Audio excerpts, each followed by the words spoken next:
lost weight only to gain it right back after returning to your routine? Did your diet work for someone else but not you? Rockin' That ID Life helps you understand your genetic makeup to find a lifestyle that fits your needs. Together, you and RockinThatIDLife.com can focus on your health and meet your goals today. That's RockinThatIDLife.com. Center Ice Brewery is a proud sponsor of Let's Go Blues Radio. Visit centericebrewery.com today to schedule a no-contact curbside pickup or make a reservation in their awesome tap room. That's Center Ice Brewery, located in Midtown St. Louis. Let's go Blues!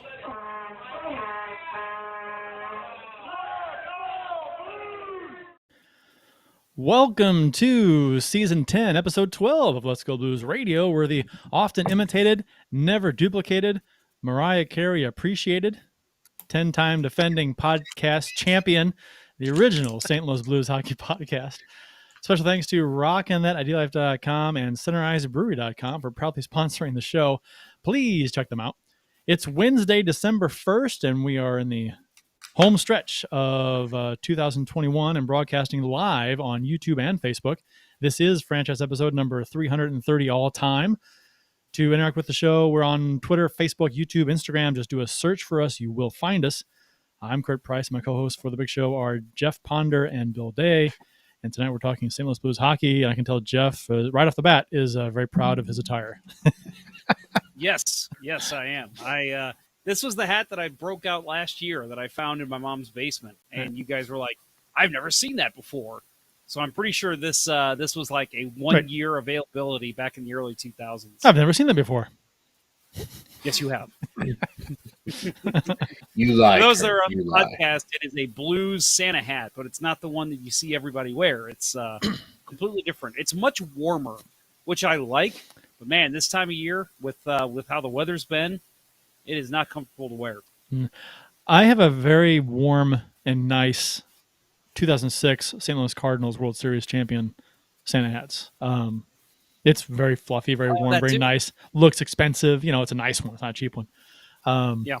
But and I every year I'm like, I'm getting a blues one. I never do. And I think this year should be the year. I need to go after the show. I might go on and get one somewhere and have one. I've always wanted one. You know what? We'll sit and wait. Go ahead and do whatever you want. Bill and I will speak for the show. Yeah. Bill, let's talk about beer or something. Black Friday.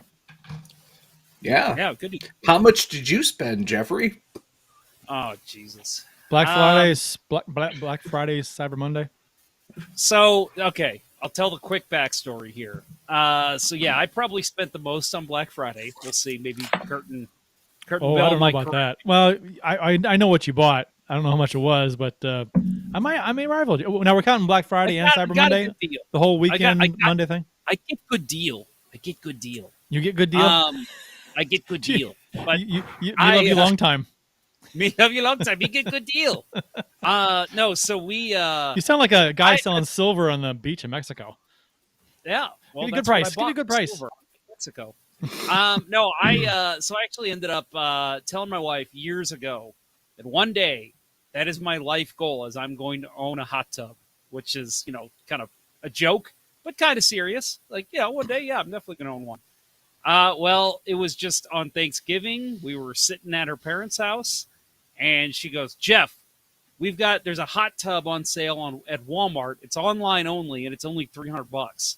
It's one of those blow up ones, but like she read the reviews and like people that have own actual hot tubs are like, this is better than my real hot tub. It's much easier to maintain, and it's just it's perfect. So I just was like, aha, funny. And she's like, no, seriously, we should do it. I told her no. And I said, all right, I'm going to sleep on it. We slept. We got up in the morning, and I still was like, no, I slept on it. Absolutely not. Who says we no go to to hot Walmart? Tub? I just don't want to spend the money, Like, we don't need it. That's not necessary. So we go to Walmart. Toothpaste isn't necessary either, but people buy it. Oh, toothpaste is very necessary. Yeah, you don't need it. You know how important teeth are to me. You can use the brush by itself. It works. It will. You just want the cosmetic white teeth. I guess, yeah. So we see it in the corner of the store, and my wife just goes nuts. She goes, Jeff, there it is. And I'd start doing the hem hawing around. I'm going, all right, it's right here. Let's get it. There was only like 5 of them. And so I put it on the top of the cart. And I literally am rolling around the store. And like my favorite, I had a couple people ask me about it. But my favorite was one guy, he came up to me and he goes, hey, man, where'd you get that? I was like, oh, it's over here in the corner by the outdoor area. And he's like, yeah, how much? And I was like, it's on sale for $300. He goes, $300? And then he just took off and ran. And I was like, I guess he's getting one too. Very nice. You should get a commission for that. Yeah, right. Yeah, come on, Walmart. Where's my money?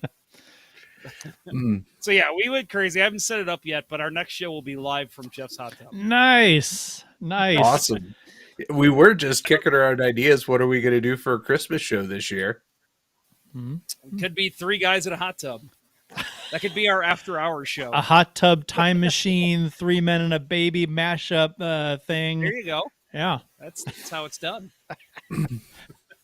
Nice. 2 men and a guy in a hot tub. We could do that. 2 men and a guy. I like that. 2 men and a guy in a hot tub. I like that. So what about you guys? What was your big purchases for, if you made any this past week?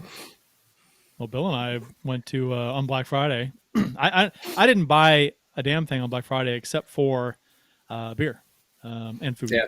I went to Global Brew in Edwardsville and for Bourbon County Release Day, and hung out there for what ended up being 6.5 hours. Yeah. What time did you guys 6 leave? hours. I guess 7? 8:30. Yeah. 8 maybe it's 8 something. I don't know. Yeah, we were there about 6.5 hours. It was fun. Met some friend of ours, Chris, and his wife were there. We hadn't seen them in a while, so that was awesome. Great to see them. Amy and Julie, they go. Amy and Julie were there. Amy was there. Julie was not there. Jeff and Sarah were there. Yeah, nice. Yeah. It was fun just to hanging out, and I got there. I hadn't had anything to eat. In the breakfast in the morning. I hadn't had any breakfast, and so I get there, and it's Bourbon County is like 14+% ABV, and I got a flight, and I got this flight before I got my food. I really gotta, so I'm start drinking. I gotta get some food. They have tacos. I don't know if you ever had the chicken tacos there, the double decker chicken tacos at Global Brew. Really, I never had them before. Chris got them. They look good. I got them. Holy cow, they are really good. And I think if I get food at Global Brew from now on, it ain't gonna be the tots. It's gonna be those things. Those are really good. $12 for 3 of them, but still. Yeah, I same situation. I got there and really needed some food. They have some different grilled cheese sandwiches. I got the Liverpool, of course. Yep. Being a big Liverpool fan. Shocked. Yeah, and it's really good.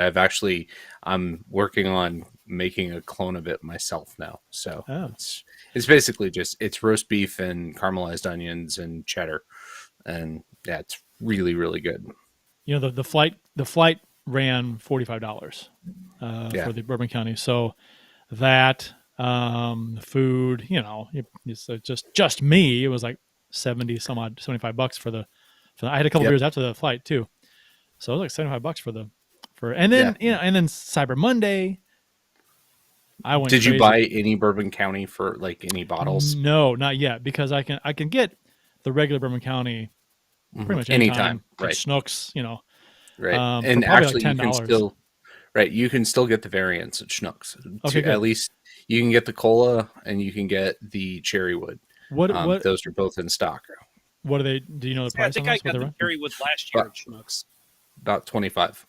Oh, okay. Yeah. I don't like them that much. They were good. I liked them. But yeah, I think. What was your favorite, Bill? Of the cherrywood, you got cherrywood cola, 2018, 2021. What was the other one? The Prop 14. Yeah.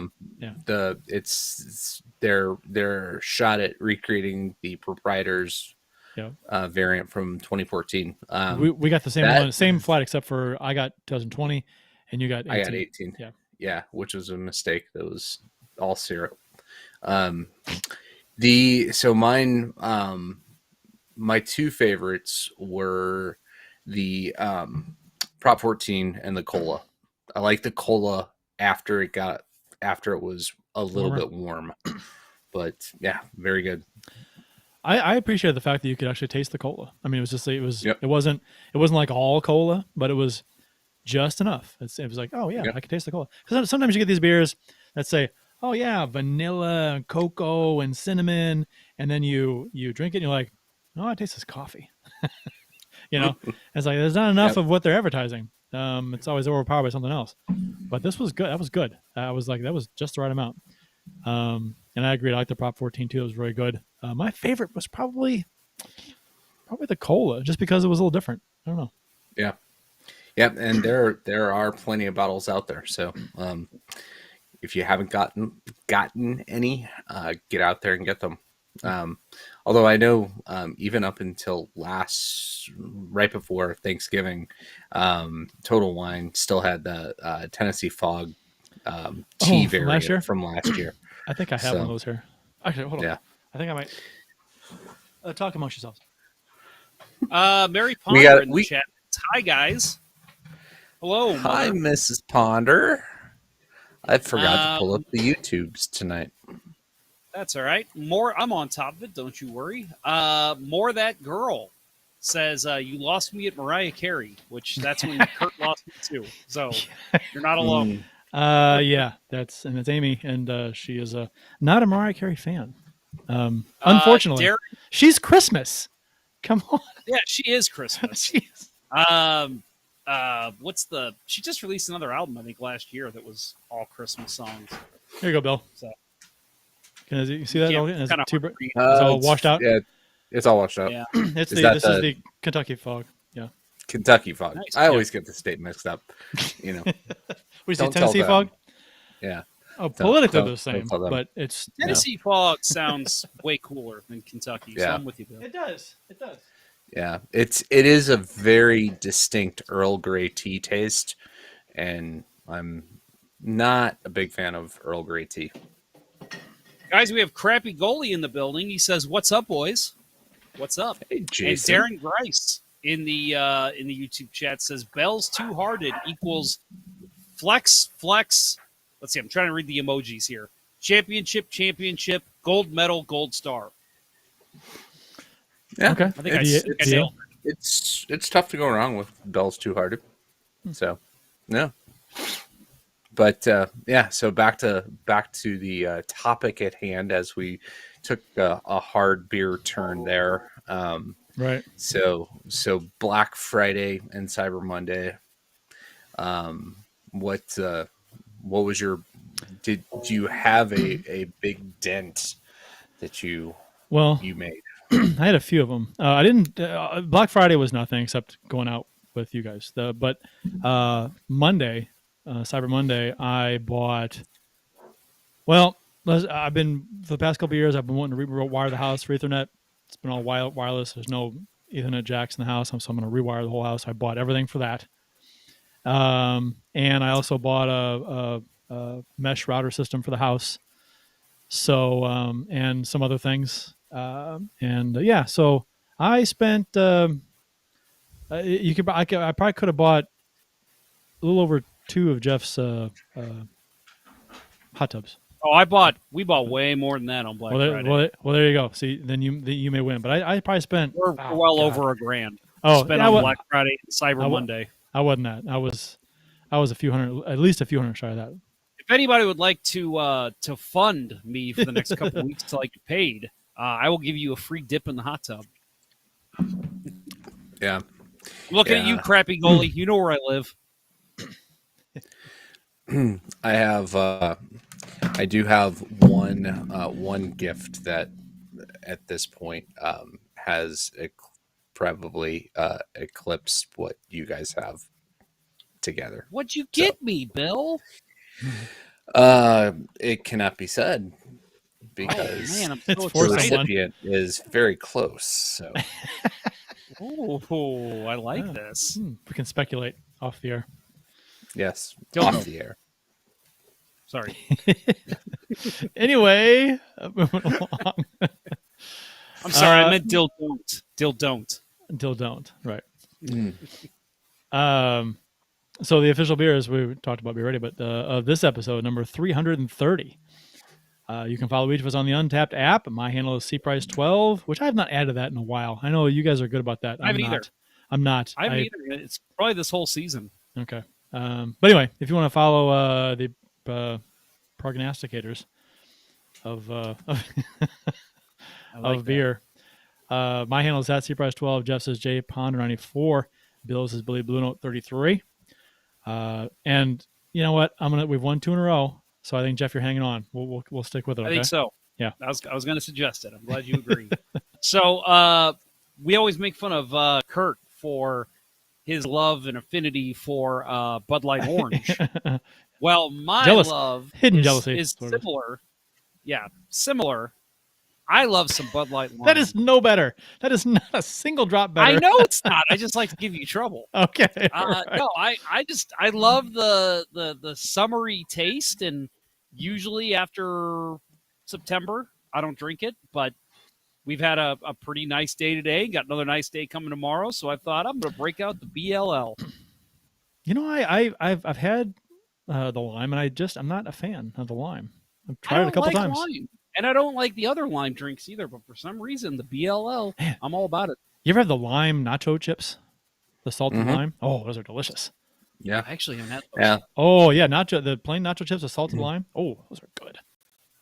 I want some right now. No, that the last time I had Bud Light Lime, I had several of them while sitting poolside eating guacamole and the lime chips. Tortilla chips. Probably one of the worst things to eat on the air would be tortilla chips. Oh, yeah. It's not much more of a louder snack. I got some upstairs if you want me to break into them. Yeah. Well, do you have any of those Lay's or what were they? I think it was Lay's right there in those noisy ass bags a while back, like environmental friendly, but they were like really loud, and they came out when I think it was my son was a newborn, and we had a bag in the house, and I was down in the kitchen. My son was sleeping upstairs, and I tried to open this bag of chips, and I'm like, I can't because it's that loud. I'm worried about waking him up. He's upstairs. Yep. Bill, what you got? Bill. I tonight have Oakspire. Ooh, that's a new Slow one. turn. Is that by the Fat Tire people? 4 Roses. Yes, New Belgium. New Belgium. Yeah. It is. I noticed the ring in the neck of the bottle. Yeah, this so every year they put out something under the Oakspire label. Collaboration with usually a whiskey. This year it's 4 Roses. 4 Roses is my go-to. 4 Roses single barrel select and small batch select are my go-to sipping whiskeys. So I was really excited about this. And I guess the best way I can sum it up is I was also very excited about my time off that I had scheduled this week. Had everything I wanted, time off, golf, mix these things in together, and it should be really good. And it's okay. It's okay. It's disappointing at the end. Kind of like a vacation. That's what my wife usually says. Disappointed. Oh, it's supposed to be a lot better. No, it was supposed to be a lot better, and it just wasn't. I kept waiting for it, and it just didn't happen. Yep. Oh, nice try, Jeffy. That's a good try. Good effort. A for effort. You know, pat on the now head. Take that stupid hat off. Now take that ridiculous thing off. Yes, exactly. UHF fans, Weird Al, where are you? So mine is they brought this back. The Shock Top Twisted Pretzel. I had that on Thanksgiving. Yeah. Really good. I liked they had this a while back, and they had Shock Top chocolate wheat 3-4 years ago, and they stopped making that. But I'm glad they brought the pretzel back. It's quite good. Awesome. Tastes good. I like it. It's not, it's just Shock Top, whatever, but it's still good. I like it. It's my last one. My brother brought that over for Thanksgiving, so we enjoyed a couple of that on Thanksgiving. It was nice. It's a very unique taste. I mean, is it the pretzel taste? But it's just, I've had pretzel beers before. O'Fallon makes a really good one. I like this one better than O'Fallon, and I like the O'Fallon a lot. So I think I like pretzel wheat beers. Or pretzel beers. How about that? 2 Budweiser products on the show tonight. Mm-hmm. We like local. That's not common. No. Today in Blues history, courtesy of the @STL Blues History Twitter account, December 1st, 2021. There's got to be some kind of a. I was going to say palindrome. It's 1, 2, 2. It is a palindrome, isn't it? 12, 1, 21. Yep. Yeah, it's the same forwards backwards. Very nice. Mm-hmm. And speaking of Weird Al, he has a song. It's completely palindromes, named Bob, and Love sung that in the song. style of Bob Dylan. But every single phrase in that song is a palindrome, and it's genius. It's really it's fantastic. That is on the Running with Scissors album. Mm-hmm. It's a really good song. No. Is it not? It's Poodle Hat. Was it Poodle Hat? Pretty. Are you sure? Oh God, no, I'm not sure. I thought I was sure. Yeah. Look it up, Jeff. I'll look it up. You might be right, Bill. I'm kind of on the fence on it. I'm not sure. I would trust your I'm gonna say Poodle Hat. I'm saying Poodle Hat. So you brought up Weird Al. So another thing Poodle Hat is correct. There you go. Poodle Hat. Way to go, Kurt. So on the subject of Weird Al, one of the other things I did go to Trusty Chords in Edwardsville for Black Friday Record Store Day release, and there was a Weird Al offering this time. UHF? It's it's Beat on the Brat, a parody of Beat on the Brat from the Ramones. It's a 12-inch record. I think there are multiple versions of the song, but have not popped it open, but saw it, picked it up. I have his UHF LP somewhere, and I have one of his other 45s. I can't remember which one it was. Yeah, I have Dare to Be Stupid and 3D in my vinyl collection. So very nice. From my youth. Mine is in 3D too. My LP. I have the same one. Okay. Nice. December 1st, 2021, the palindrome date. December 1st, 1964. It was the grand opening of the all-new Winterland, which was St. Louis's only indoor ice skating rink at the time. This was the original practice home of the St. Louis Blues, and he included a nice little flyer there of the grand opening of the Winterland. There are pictures online you can find of this. It no longer stands today. Obviously, it was a long time ago, but pretty cool.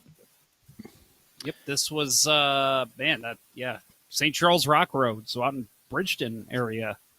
Weird, that was our only indoor ice skating rink. Yeah, and that was and it wasn't like 1867. It was 1964. So it wasn't that long ago. Mm-hmm. I mean, I guess it was. It's almost 60 years ago.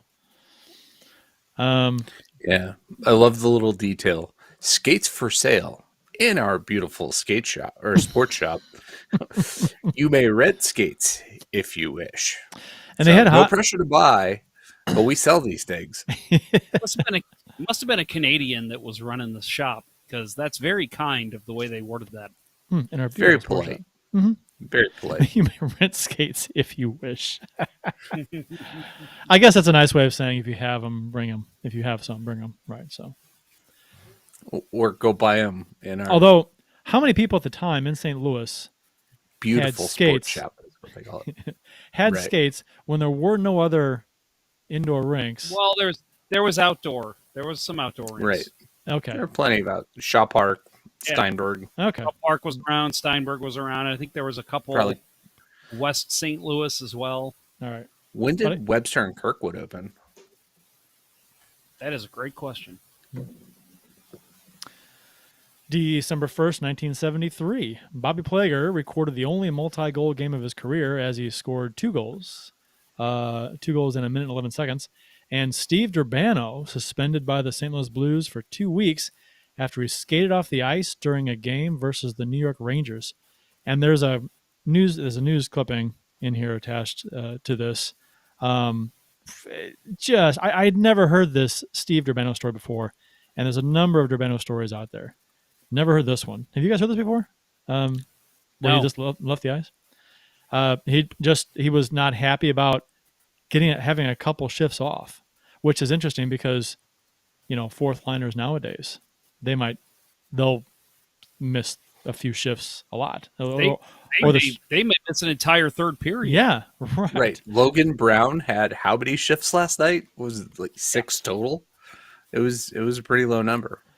So, he missed a couple shifts. I think he took a penalty early in the game, so they kind of gave him a couple shifts off, and he was told to go out there, went on the ice and for a face-off, and skated right to the corner to the Zamboni door and told the usher to open it, and he left.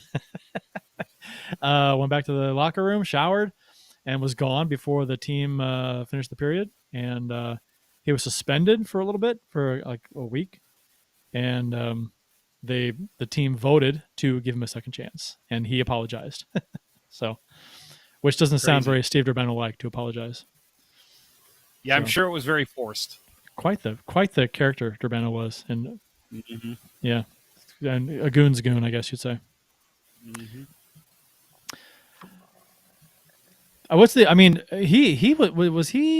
Wasn't he found? Didn't he go into the crowd once or do something like that? I'm sure he did. There's plenty. You can look up Steve Durbano and find plenty of stories about that guy. Yeah. He was a little bit of a nut job. He was a Rangers, and was he? Yeah, he played multiple places. One of my favorite episodes when Tyler and Tim were still doing Beyond Checkerdome.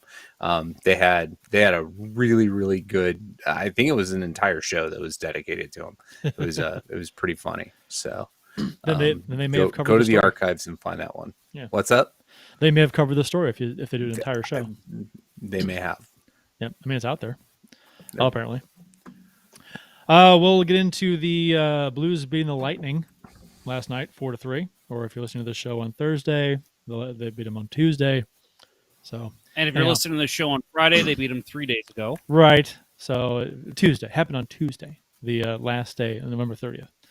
But we'll get to that after this word from ID Life.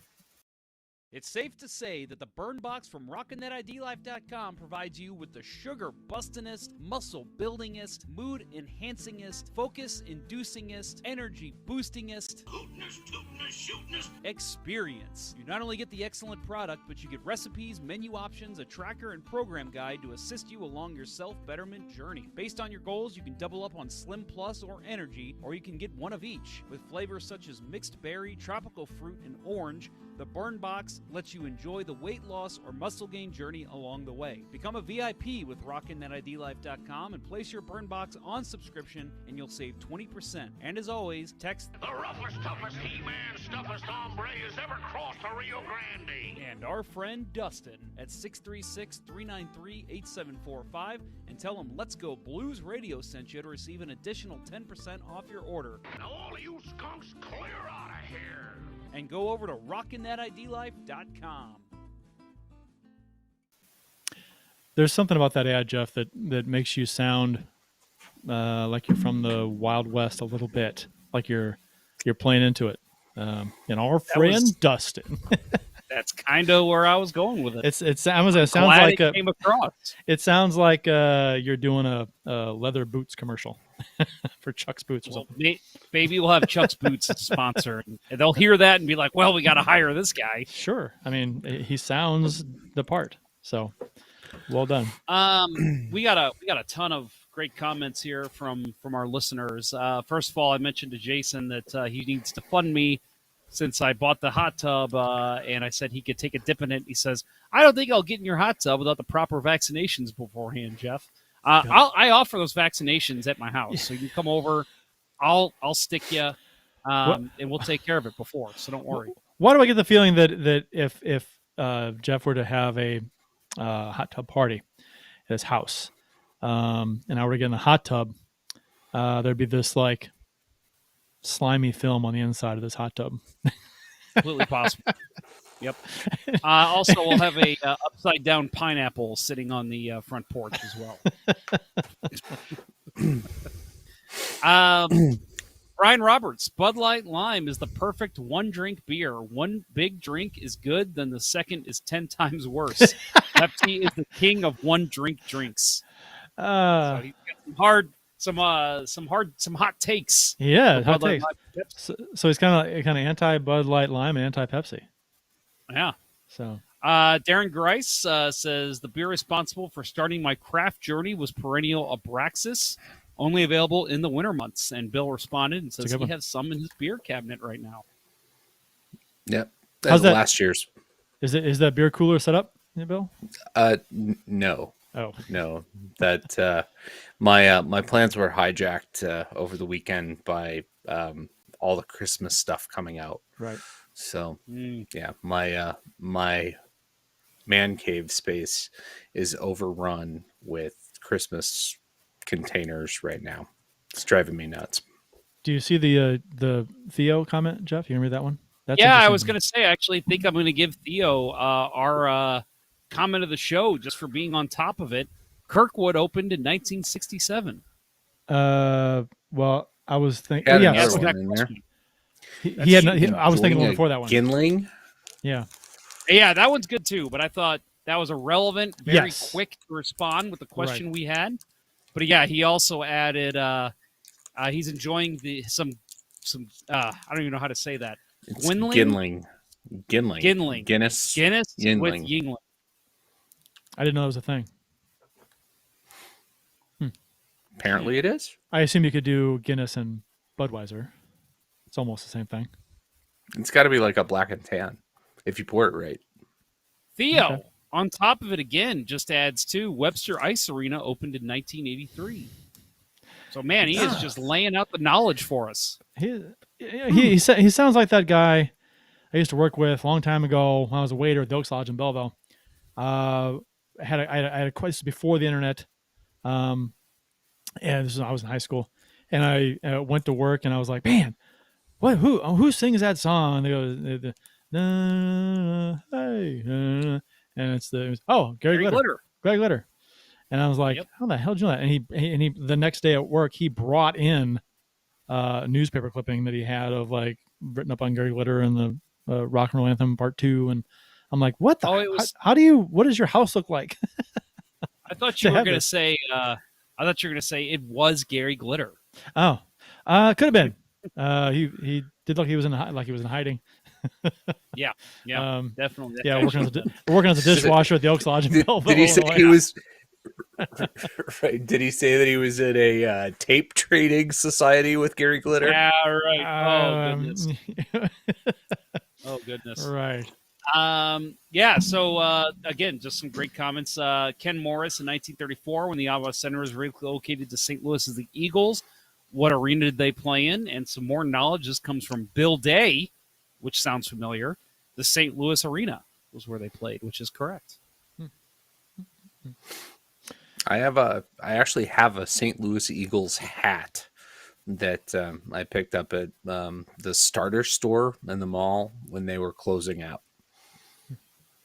I saw there was another store that was closing out, and they had a Spirit of St. Louis jersey, the old basketball team.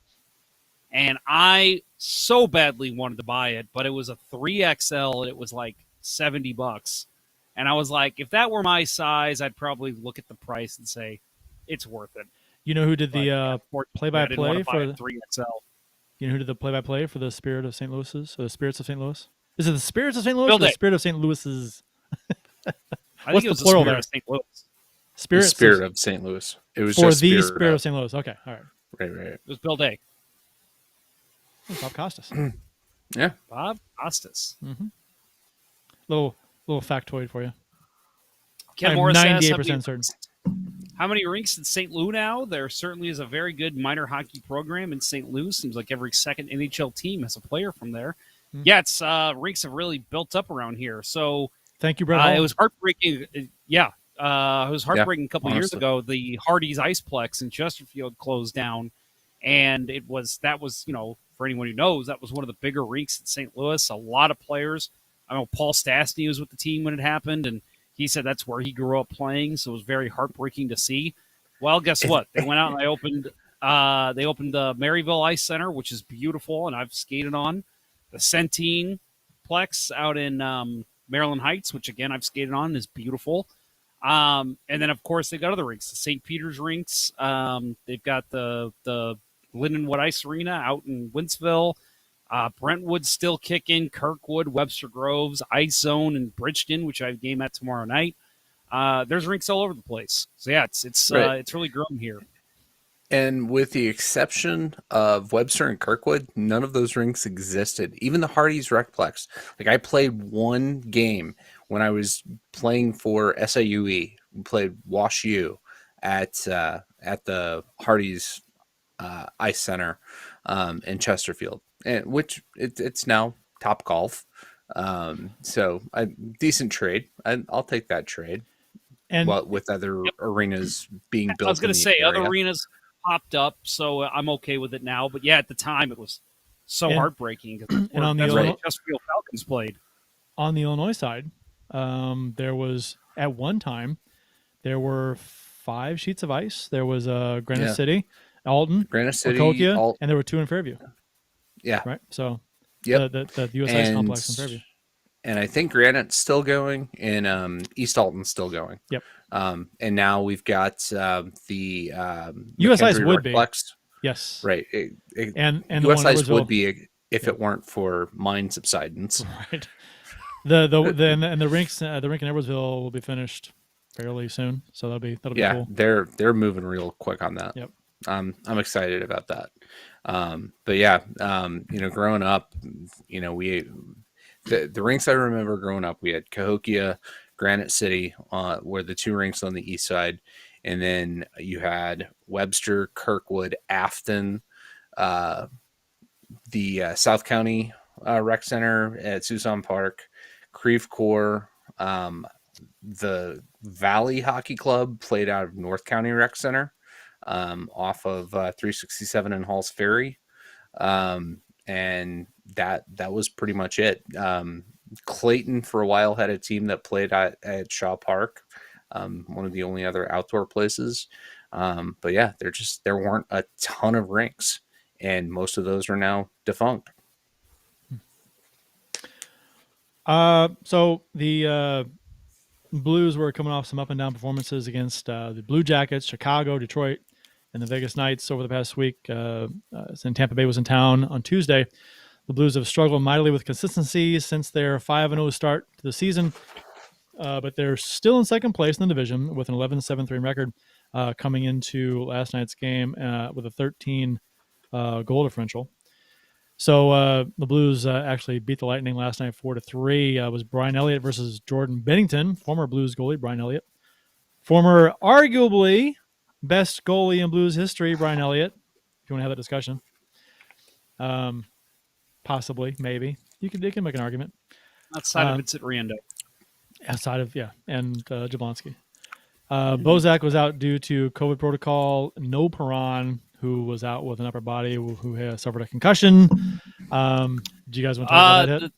Yeah, real quick. The Perron hit from McCabe on the Blackhawks on Friday. Yeah. Suspension or no? No, I don't think so. Bill? You have a problem with McCabe hit? Honestly, I have not seen it. That was the one drawback from being at Global Brew. They have yet to adopt a digital strategy that includes ESPN Plus. That's a shame for a lot of bars. That's unfortunately the case. But I did not think this was a bad hit at all. I thought it was just a wrong place at wrong time moment. People on social media were calling for suspensions, and I know Shen went over and fought McCabe, which fine. I don't like that personally. It's a clean hit.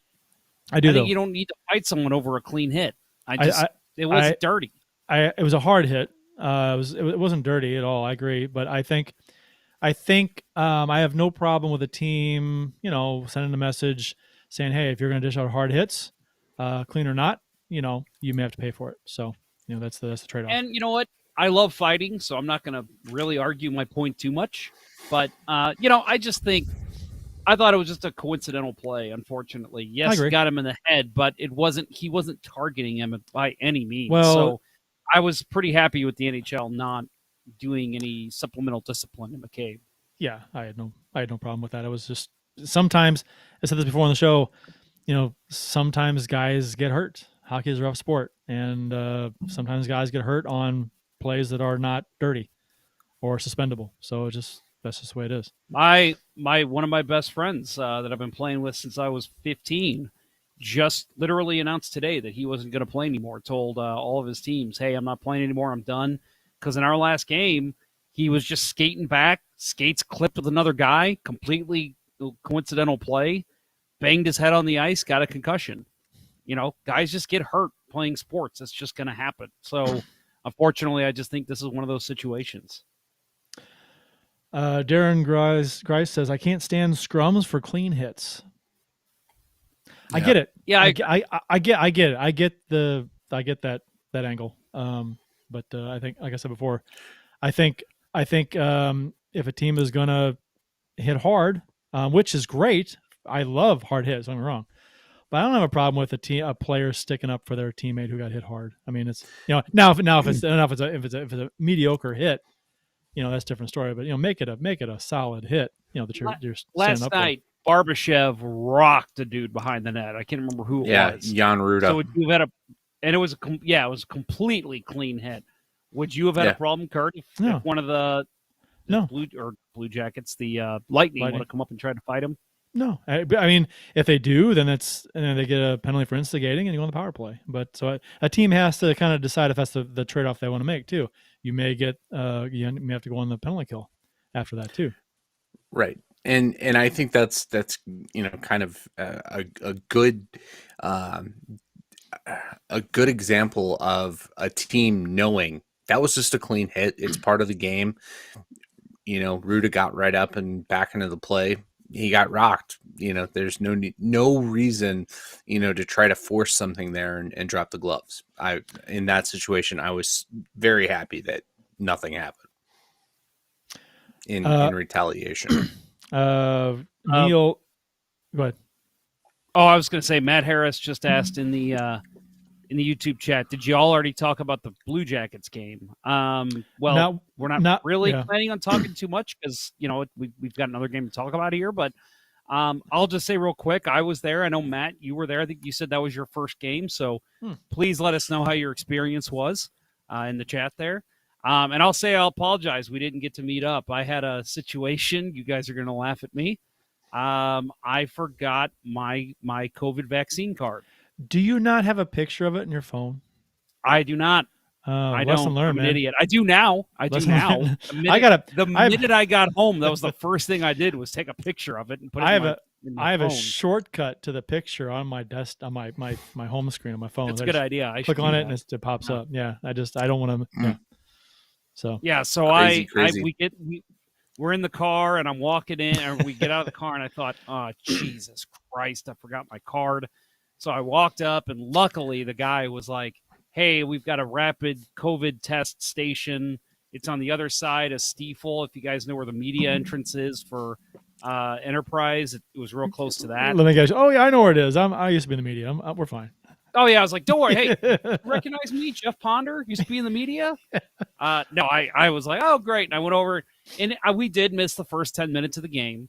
Unfortunate, but the process took about 35 to 40 minutes total. Wasn't a big deal. It was, if you're there early enough, it's really not a problem. But so it's nice to know that's there in case that ever happens to you guys. But I've got like 8 more games I'm going to this year, so I will make sure that does not happen again. So the reason I say that is because I was supposed to meet up with Matt, and I think Austin Lynch wanted to meet up. By the time we got there and we were frustrated, we just wanted to sit in our seats and watch the game. So I apologize for missing out on meeting with some of you. Hey, pro tip: do the check-in. They allow you to check in beforehand. Scan your COVID card, upload it, and all you have to do is show that you did that, and you get right in. Nice. I did that for the home opener. Yeah, I did that for the home opener and did that. we went to the Jason Isbell show at Stiefel last night, and did the same thing, and seamless. You just show like your phone pulls up saying that you did it. Right, you get a text after you do it, after you upload it. It's all AI initiated. Okay. You get a text, and all you have to do is show like the link from the, pull up the link that's in the text, show it to them, go right in. Question: If you wouldn't that be an extra step then to take if you've already gotten? If you have the picture on your phone, of the card, as opposed to he's saying that way you don't have to worry about bringing your card with you. I'm saying show them. Hey, I'm done. You don't have to worry about your card, and they're as soon as they see that, they're like, go through. Okay. Well, I know that beats bringing the card. I get it, but you could have the picture of your card on your phone too. That would work as well. So yeah, once they see that, they don't even try to inspect it all that much. Which I think that's kind of the goal is. Yeah, but and it's probably an easy way around. Get somebody else to give you a picture of their card, but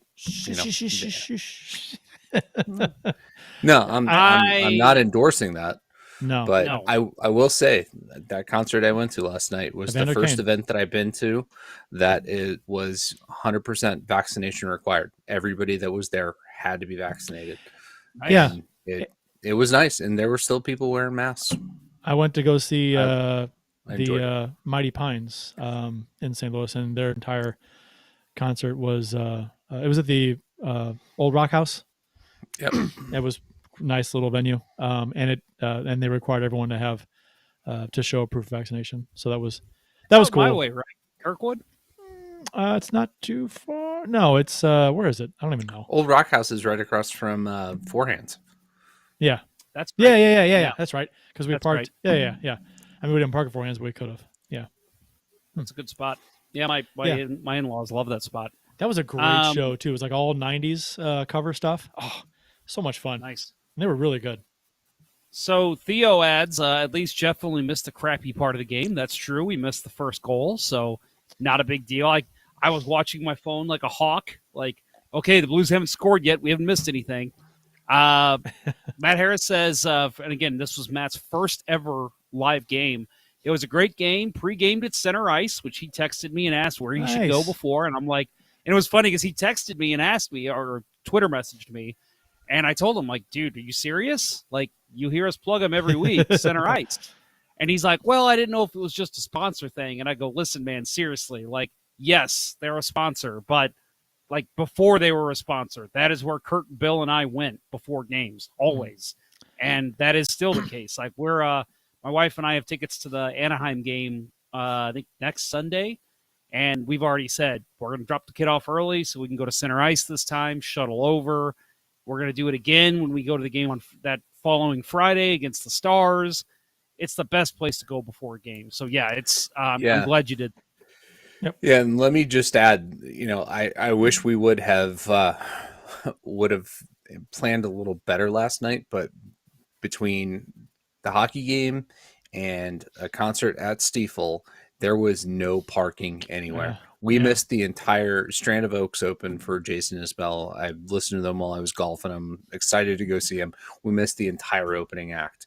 I was so angry. St. Louis is just in a bad spot right now.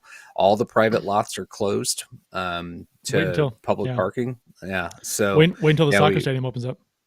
Yeah. Well, hopefully they've got it figured out. So we basically parked at the soccer stadium. We parked at Union Station and walked down, which it's not terrible, but we drove around the city for 25 minutes trying to find an open spot. And so Stanley, not the Stanley shuttle, but the center ice shuttle. Take advantage of it when you can. It's a great deal. That's what Darren Grice just said. Is Damien is still doing the Stanley shuttle. The Stanley shuttle is not doing the shuttle service with center ice this year. No, but they sold to a guy that lives down the street from me. And they do have a shuttle service though, going to and from games. Center ice does. So yeah, I can't remember what it's called. Yeah, take advantage of that. You go there, have a beer or two, Is the beer requirement still there for the shuttle, or is that you buy one beer and you get the either way? You go to Sunrise. No idea. You go to Sunrise. You go to Sunrise, get a beer, sign up for the shuttle, and get free shuttle back and forth. And Matt says, I cannot say enough good things about Center Ice. Amazing beer. Yeah. Yep. Good beer, fun atmosphere, fun place to look at the play some bubble hockey and look at some of the stuff, the memorabilia they have there, the arena wood tables and stuff. It's neat stuff. Yep. Also, Neil is on IR. Costin was on LTIR with an upper body injury suffered in practice, which sucks. And you got to wonder what that is. We don't have video of that. Is it a shoulder? Is it LTIR? I heard Chris Kerber on the Point today say they asked him what's the deal with Costin. He said, honestly, I don't even ask anymore because they're not going to tell me. Yeah. So nobody really knows what's up with Costin. Yeah, and that's what's interesting with injuries and stuff too, is that they so tight-lipped about that stuff, and no one knows unless you have video of it and you can speculate on your own. And there's not with this. So it's LTIR to me, like immediately on LTIR, they didn't waste much time. Oh, he's on LTIR. So that tells me that it's not a concussion, unless it's just really bad right off the bat. But it's got to be something I think it might else. be a broken bone or something. Yeah, because you're basically guaranteeing that you're going to be out. What is it, 10 games and 28 days, something like that. So it's got to be something serious. It's got to be something that they can pick up on a scan right away. And he's had shoulder issues in the past. Yeah. So and that's Tarasenko probably went to him and said, "Don't get the shoulder done by the Blues surgeons." Right. Go anywhere else. Right. He says in Russian. And Logan Brown was called up from Springfield for this game. If you recall, we acquired Brown from Ottawa in the Zach Sanford trade. And he's already doing more for the Blues than Zach Sanford ever did, right? Sanford had a big goal in the final. I know. I'm an anti-Sanford myself, but he had a few moments here. So 4-goal game. Mm-hmm. You're talking about all the Blues losses and who we didn't have. The Lightning were pretty banged up too, including Matthew Joseph, Braden Point, Nikita Kucherov, and Steven Stamkos. Did you guys see Left Wing Lock's tweet about why Stamkos wasn't there? Well, it was because Left of Wing Lock. His kid was being born, so Left Wing Lock does they do the give information to fantasy players or to fantasy hockey players about who's going to be in lineups and who's out, and this is what they tweeted about Stamkos. Steven Stamkos, a child is being born. He will not play hockey tonight due to this event.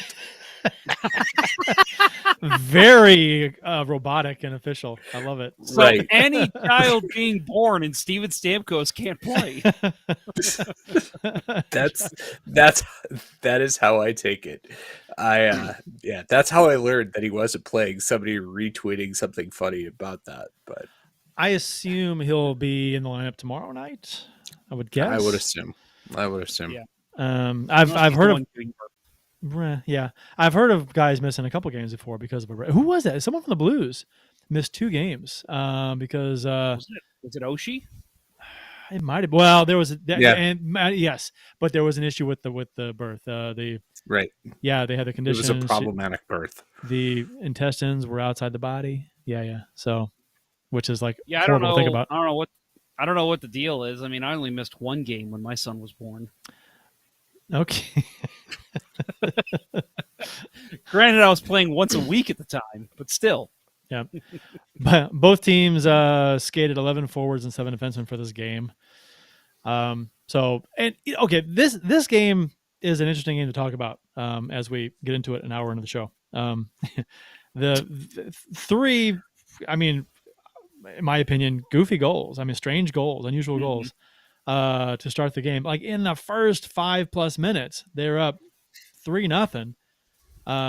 First one 2 minutes in, scramble on both sides of the net. Anthony Cirelli scored after a headman shot, deflected. This headman shot was going way wide.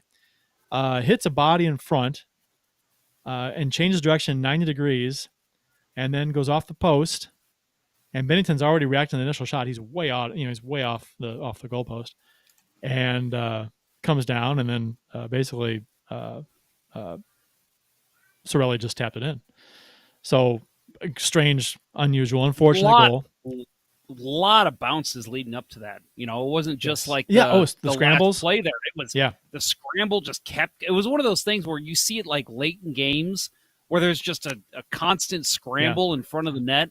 Yep. This was, like you said, 2 minutes into the game, we're already seeing something like this. The Blues could not get their sticks on the puck. Yep. Bennington couldn't get it covered, and you thought he had it there at the end, but then Chiarelli just found a way to stick it in there and found the loose puck. It was a mad scramble, and it was really interesting to watch. And you're pissed as a Blues fan to watch that puck go in the net, but at the same time, you're thinking, what the fuck else could the goalie have done there? No, it's just it was like nobody could recover from the puck fluttering up in the air, right? They lost track of it at that point, and we're just seconds behind. Tampa was all over it, and just the Blues were definitely to give, I guess, Tampa some credit and to give some non-credit to the Blues. They were reacting on that play. They were not. It was all reactions from the Blues, whereas I think the Lightning were sniffing around the net and we're just we're going to get the goal here. Whereas the Blues were, we don't know what to do. Like you just saw some standing around, and I'm not completely, because it was just a weird play. I'm not completely ragging on anyone in particular, but definitely the Blues just seemed bewildered by that entire play and never really took any action to try and do something different.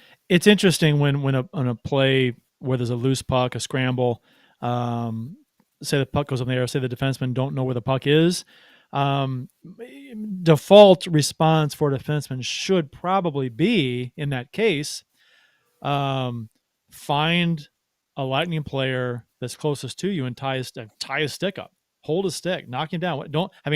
Wherever that puck is, make sure the guy closest to you doesn't get it. So, and I think that didn't really happen with Parayko on. It was the second goal. Was the one that went up in there. The Perry goal. Yeah. So, a little over 3 minutes after the first goal went in, everyone's favorite asshole, Corey Perry, scores after a shot was going well wide, 90 degree. Like I talked about already. And Barbashev may have been on Perry, but he had dropped his stick. Stick got tied up, dropped his stick, went to pick it up, curled around, and then Perry kind of swoops in behind where Barbashev was at the side of the net, and it goes in. I think just kind of a goofy play. I think did I have those two goals mixed up? I did, didn't I? The first one. Yeah, the first one was the first one was up in the air goal. The first one was up in the air. Yeah, and battled him in air. Okay, I had the first and the second mixed up. So and the first one was Parayko. Parayko was kind of didn't know where it was and didn't do much on that one. No. And on the second one, listen, I know I've given a lot of trouble to the Blues defense the last year or so, but I think if Barbashev has his stick, I don't think this goes in the net. I agree. I think this was just one of those unfortunate plays where he didn't have a stick. He went to get it, and at the very minute he went to get it, there's a good chance by the guy he was covering. And this was a power play goal for Tampa too. They were set up, I agree with you completely, because if you watch the replay, he loses his stick and he leaves the goal mouth to the side net to pick it up, and then curls back up, and then Perry swoops into where Barbashev was, and Barbashev doesn't know he's there, and then he's there for the tap in. So. Right, and if you just watch the isolation, you don't see the play develop. All you see is Justin Falk trying to come back over top to get to Corey Perry before he puts the puck in the net. Yeah. Right, and so you're like, "What the fuck are you doing, Falk?" But if you see the whole thing, right, it's just unfortunate. I think it was Falk and Bartuzzo were on the same side of the net, and probably because of Barbashev was on the other side. Right. So that was a problem. So, and Barbashev leaves, and that's open then. So just kind of a fluky play that leads up to the puck squirting to Perry too. So, And goal number 3, 5, and the one everyone's talking about, right? And let me add with this one. Let me add. This is literally so. My son was giving me trouble because I kept telling him I'd let him watch SpongeBob before the game started. It was about 6:35, maybe 6:40, and I was like, okay, we can watch one episode before the game starts. Well, of course it goes. It's like 24 minutes, and so I, I'm like, I'm gonna miss the start of the game, but it's not a big deal. Literally tune in right after that second goal scored and they're lining up for the face-off. And I see the scoreboard and I'm like, oh, it's 2-0. That sucks. Kurt, tell us what happens next. 5 seconds after Perry's goal, the one everyone's talking about, the Sunrise face-off after the Perry goal was won by Tampa Bay. Eric Cernak dumps the puck into the blue zone from the red line right after the face-off win. Takes a goofy hop off the glass in the corner, right before the corner. And Bennington doesn't pick it up, loses it in the crowd. And it just bounces just perfectly right between his pads and in. I don't think he saw this puck until right before it went in. I think he saw it. I think he may have heard the puck hit the ice and then probably found it right when it was going through his legs. Well, if you watch his head, you can tell he's waiting for it to rim around the boards. Oh yeah, well, like as you would, right? And actually, I thought, and maybe Bill thinks differently as a goalie, but I thought Bennington was perfectly fine. And I mean, he's against the post. He's not like cheating. He's not leaving. There's a gap between his pads. But what do you want him to do? I mean, you can't. How do you anticipate that kind of a thing? If his pads are together and the puck beats him far post on that play, then it's bad luck. I mean, come on. So it is. It's a complete fluke. Like if you try to say that Bennington was ill positioned, or which people have, right? Oh yeah, it's absurd. It's an awful goal. No goalie wants to give up that goal, right? I remember a game when I was a squirt playing against Webster, and they dumped the puck in. It was a home game for us. They dumped the puck in, and my mind's not in the game yet. It's early. They dumped it, kicks off the end boards, and I turned around, like pivot from my left skate to my right skate in a half circle and kicked the puck into my own net because of the carom off the boards. And it's like, my head was not in this, in that play. In this case with Bennington, he's expecting that puck to go hard around the end boards. He's in the right spot. It's just the perfect carom to beat him, right? There's nothing you can do about it. But at the end of the day, I think it got him motivated. He got jeered. He said after the game, the fans were on me. They were calling me out. I had a couple of not great goals, and I love it. And I think it motivated him. He played great after that. And it's interesting because typically you'll see a goalie go behind the net on that dump in to stop the puck. And he didn't. Mm-hmm. He stayed in net, which a little surprising, right? Dumping from center. No, not surprising to me at all because it was up on the glass. Okay. Yeah, right. It was on the glass. He read the play. Doesn't go behind when it's on the glass. Okay. Right. All right. He read the play well. No. Okay. But he lost in the crowd. Right. Well, he I don't even think he was fully may watching, have right. He may have taken his eye off of it just because at that point it should be leaving his peripheral or starting to go into his periphery, and he wants to see it go around. And it just he wants to come to his right side. Right. Yeah. It's a complete fluke. Yeah. It's so funny because there's so many Bennington haters out there. I mean, if you're not a Blues fan, you probably hate Bennington, right? So. And so especially if you're a Bruins fan. Bruins. Oh God, Bruins, Dallas. But I think it was funny to see a lot of people like pile on Bennington, posting the GIF of the goal, saying you hate to see it. Oh, so it's so beautiful. One guy said, "I'm crying, laughing because it's Bennington." Right, and then you talk about tweets and posts that don't age well. Because when the game was over, then here come the Blues fans. It's like, oh, what happened then? Yeah. What happened next, right? Right. Right. That's One of my favorite hockey Twitter things that shows up every once in a while is tweets that precede unfortunate events in hockey. And that was Tampa 3, St. Louis nothing. Last night. I loved it. So all right, good. guys, I gave you a warning before the show that there was a certain point in the show where I had something special planned. Yes. That is this moment. You gonna sing? Now. I have written a poem. Oh, so that was pretty close. And he's going to sing it like Mariah Carey. Hey! I wish. Cue the music. So for those that may know, I am an English graduate. So we all speak English, Jeff.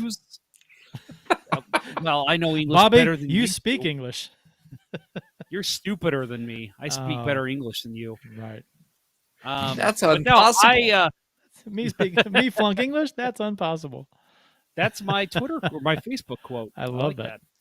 That's a great Simpsons line. But anyway, so I wrote a poem. I was inspired last night because of all the hate that Bennington was getting. So using my English background, I decided to write a poem.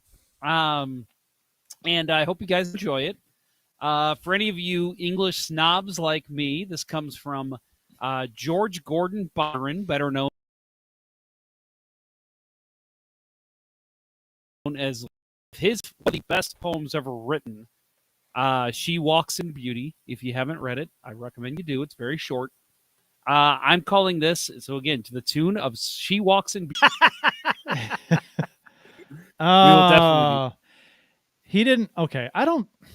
And not to get off track here, we'll get back to what your poem. But he didn't. I don't think McKenna really understood what I was saying. But anyway, no, he didn't. Let's see if we're back live. Sorry, guys. No. We are live, at least on YouTube. I don't know about Facebook. Still checking. This is the part that will require heavy editing after several weeks of really good shows. Yeah. Okay, I think we're back. I think we're good. It does say we're live, although really choppy on Facebook. Yeah, but I think we're at least live. Yeah, I lost everything. I lost my TV feed. I lost everything. So. Okay. Well, I'm gonna have to restart my poem now. Absolutely, because we have to when we cut this out. You have to edit this. So we are live. So why don't I just? I'm impressed that actually picked the feedback up. I thought I would have to recreate everything again. This is good. Yeah, okay. I did too. Let's Usually do this. you have to. I know. Okay. All right. So well, here we go. Jeff, you have a poem. Yes, I have a poem I'd like to read now. It's called "He Skates in Hatred" to the tune of "She Walks in Beauty" by Lord George Gordon Byron. He skates in hatred, like the mean old devil that causes much anguish. His fiery demeanor makes him the fiend, while forcing Bruins fans to feel feverish. Doth the way he plays appear unclean? Do his haters claim he be selfish? Aye, the naysayers allege he looks nervous, or that he was lucky and is a one-hit wonder. But his abilities to his team provide needed service, while often his pads swallow the puck under. The truth be, he is calm on the surface, and all the gackle takes are a blunder. And on that smirk, and o'er the cocked brow, so sinister, so evil, yet comforting. The stick swinging, the fake punches, oh wow! Other teams' chances of winning are hurting. For Team Canada, he is the lead now, and the true hockey minds don't find this concerning. Wow. Thank you. Very nice. Some snap. You get some snaps. Very nice. I liked how you worked in Gackle. I had to. That was great. Very well done. Now I'm in a poem mood. I feel like we should each write a poem. Do it. All right. I'll talk while you guys write a poem about Jordan. No, not on the fly. I wonder how he feel. I wonder how he'll feel that another man wrote a poem about him. Okay, I'll go next. Roses are red, violets are blue. Something. Claude Lemieux's kid choose. Which we'll talk about later. The Lemieux Kachuk incident. Well, I'm glad you guys like my poem. Very nice. Very well done, John. That was very nice. All right. So where were we? The Lightning went up 3-0. So it was interesting after this third goal. So you'd think a team being up 3-0 after 5+ minutes, your natural default instinct is to, wow, are they going to pull Bennington? It's 3 goals quick, early. But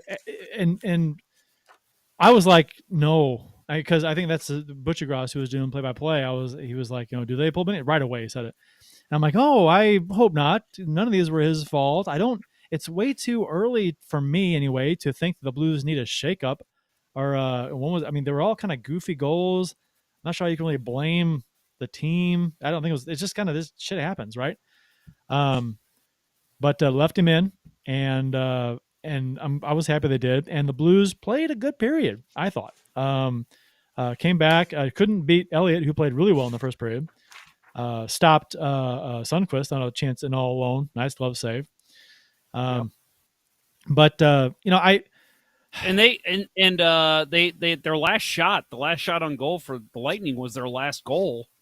So they had 14 shots and they sat there for the rest of the period. Yeah, they didn't get a shot on goal for the last half of the first and most of the and the first chunk of the second, something like that. Yeah. They went what was it, like 11 minutes? 11 minutes without a shot. So, but even though it was still 3-0, I was oddly very confident about this because as soon as the Blues went up 3-0, I said on Twitter in response, I was like, one of our listeners, Brandy, who actually won the tickets to the Cardinals that we gave away. She said something about, she was at the game and she goes there, I just sat down with my beer. Don't make me want to leave. Something like that. And I responded. I was like, they'll come back. And I genuinely meant it. People will say, rah, home team, we'll come back. But it was a weird feeling I had about the game. I was like, they played well. I don't know what it was, but they just didn't. The goals that went in were kind of shitty. Tampa Bay didn't have a lot of their big guns. I'm thinking if the Blues can score next, they had a lot of game left, right? So, and then O'Reilly gets the Blues on the board early in the second. So, and if you watch this sequence, this goal, all Kyrou. This is he sets this up. Has the puck for almost all the 15 seconds before O'Reilly scores. Fantastic. Creates lanes, circled the top of the zone, curled around the far side, and then he gets Tampa Bay watching. And I did a screenshot right when O'Reilly received the pass from Kyrou and where all of Tampa Bay's players were. There's nobody within 15 feet of O'Reilly at the side of the net. So, except for the goalie. Elliott. Poor defense, really. But at the end of the day, when you got a guy circling like that, it is hard to keep the right coverage on. I agree. And we've seen it happen to the Blues. But Kyrou, man, he was all over the ice here. He was a man possessed. He had a shot that was blocked and he recovered the puck, and he completely dominated possession, kept control of it. Skated like you said, Kurt. Skated around everybody. Went around to the far side. Everybody's puck watching. Everybody's Kyrou watching, and O'Reilly slides off. And Brian Elliott might make that save 10 years ago, but with that much time and space, O'Reilly's not going to miss. Yeah, and there was a question in the YouTube chat too about, I think it was, will Kyrou finish the season as a point per game guy?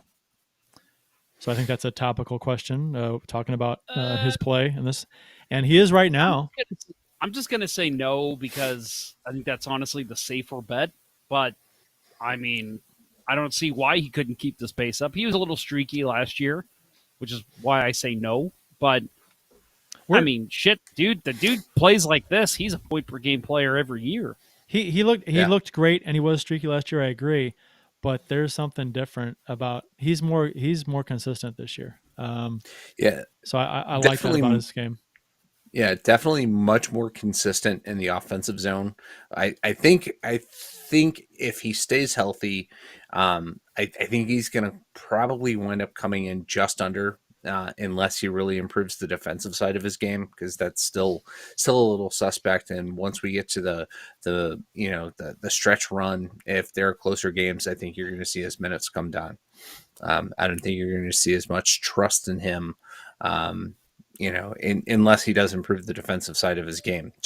As long as Berube's still coach, and if Berube's not coach, we all expect that it's going to be Ken Hitchcock, and if that's the point, he's probably going to get benched. So, he'll be on. He's not going to get benched. He's sent to Springfield. Yeah, true, wow. True. No, play Neil.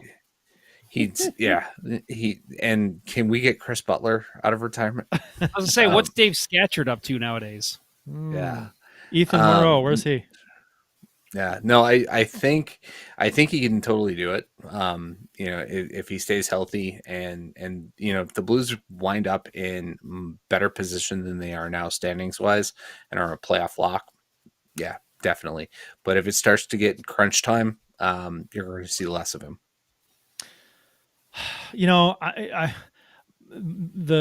My brain is saying no, don't say this, but I think just for fun, I'll say sure, he's a point a game guy. I mean, it's a bit of a homer, wishful thinking kind of a thing, because he hasn't had that big slump yet, and you expect it to come at some point. But I for fun, I'll just say otherwise. I'll just say sure. He also could have a 4-point game coming up too. Who knows? And then a few minutes after O'Reilly's goal, Logan Brown gets his first goal as a Blue, which was so cool to see with Jeff Brown in the stands. And the camera was right there on him. The cameraman had to be waiting there.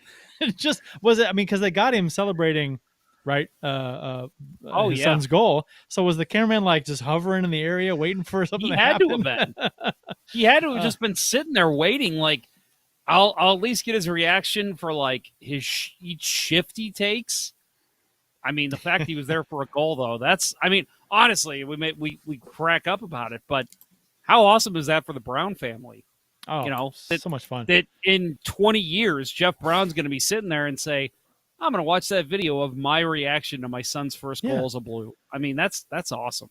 It's just fun to. I mean, it's just he's smiling ear to ear, right, and high fiving people around him and stuff. It's just cool, I mean, it's just neat. Yep.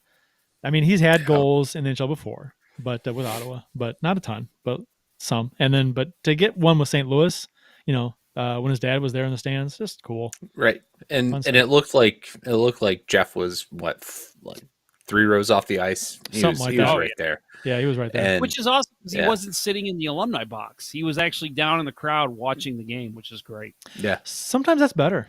I mean, sometimes you want to be around the crowd, down by the ice. Don't get me wrong. Being up in a box, a luxury box, is fun. I've done it a couple times. It's neat to sit up there. But man, it just being in, but shoulder to shoulder with the crowd down there, there's an atmosphere. It's like a buzz. It's better. Yeah, especially that close. Right. Yeah. So so the goal itself, right? It's kind of a little bit embarrassing. I'm sure he's what was your first goal with the Blues like? I shot and fell down at the same time and it went in. Screenshot. But honestly, Sundqvist and this will go into what we talk about in a little bit. The AJ Maletzko calls this out right away.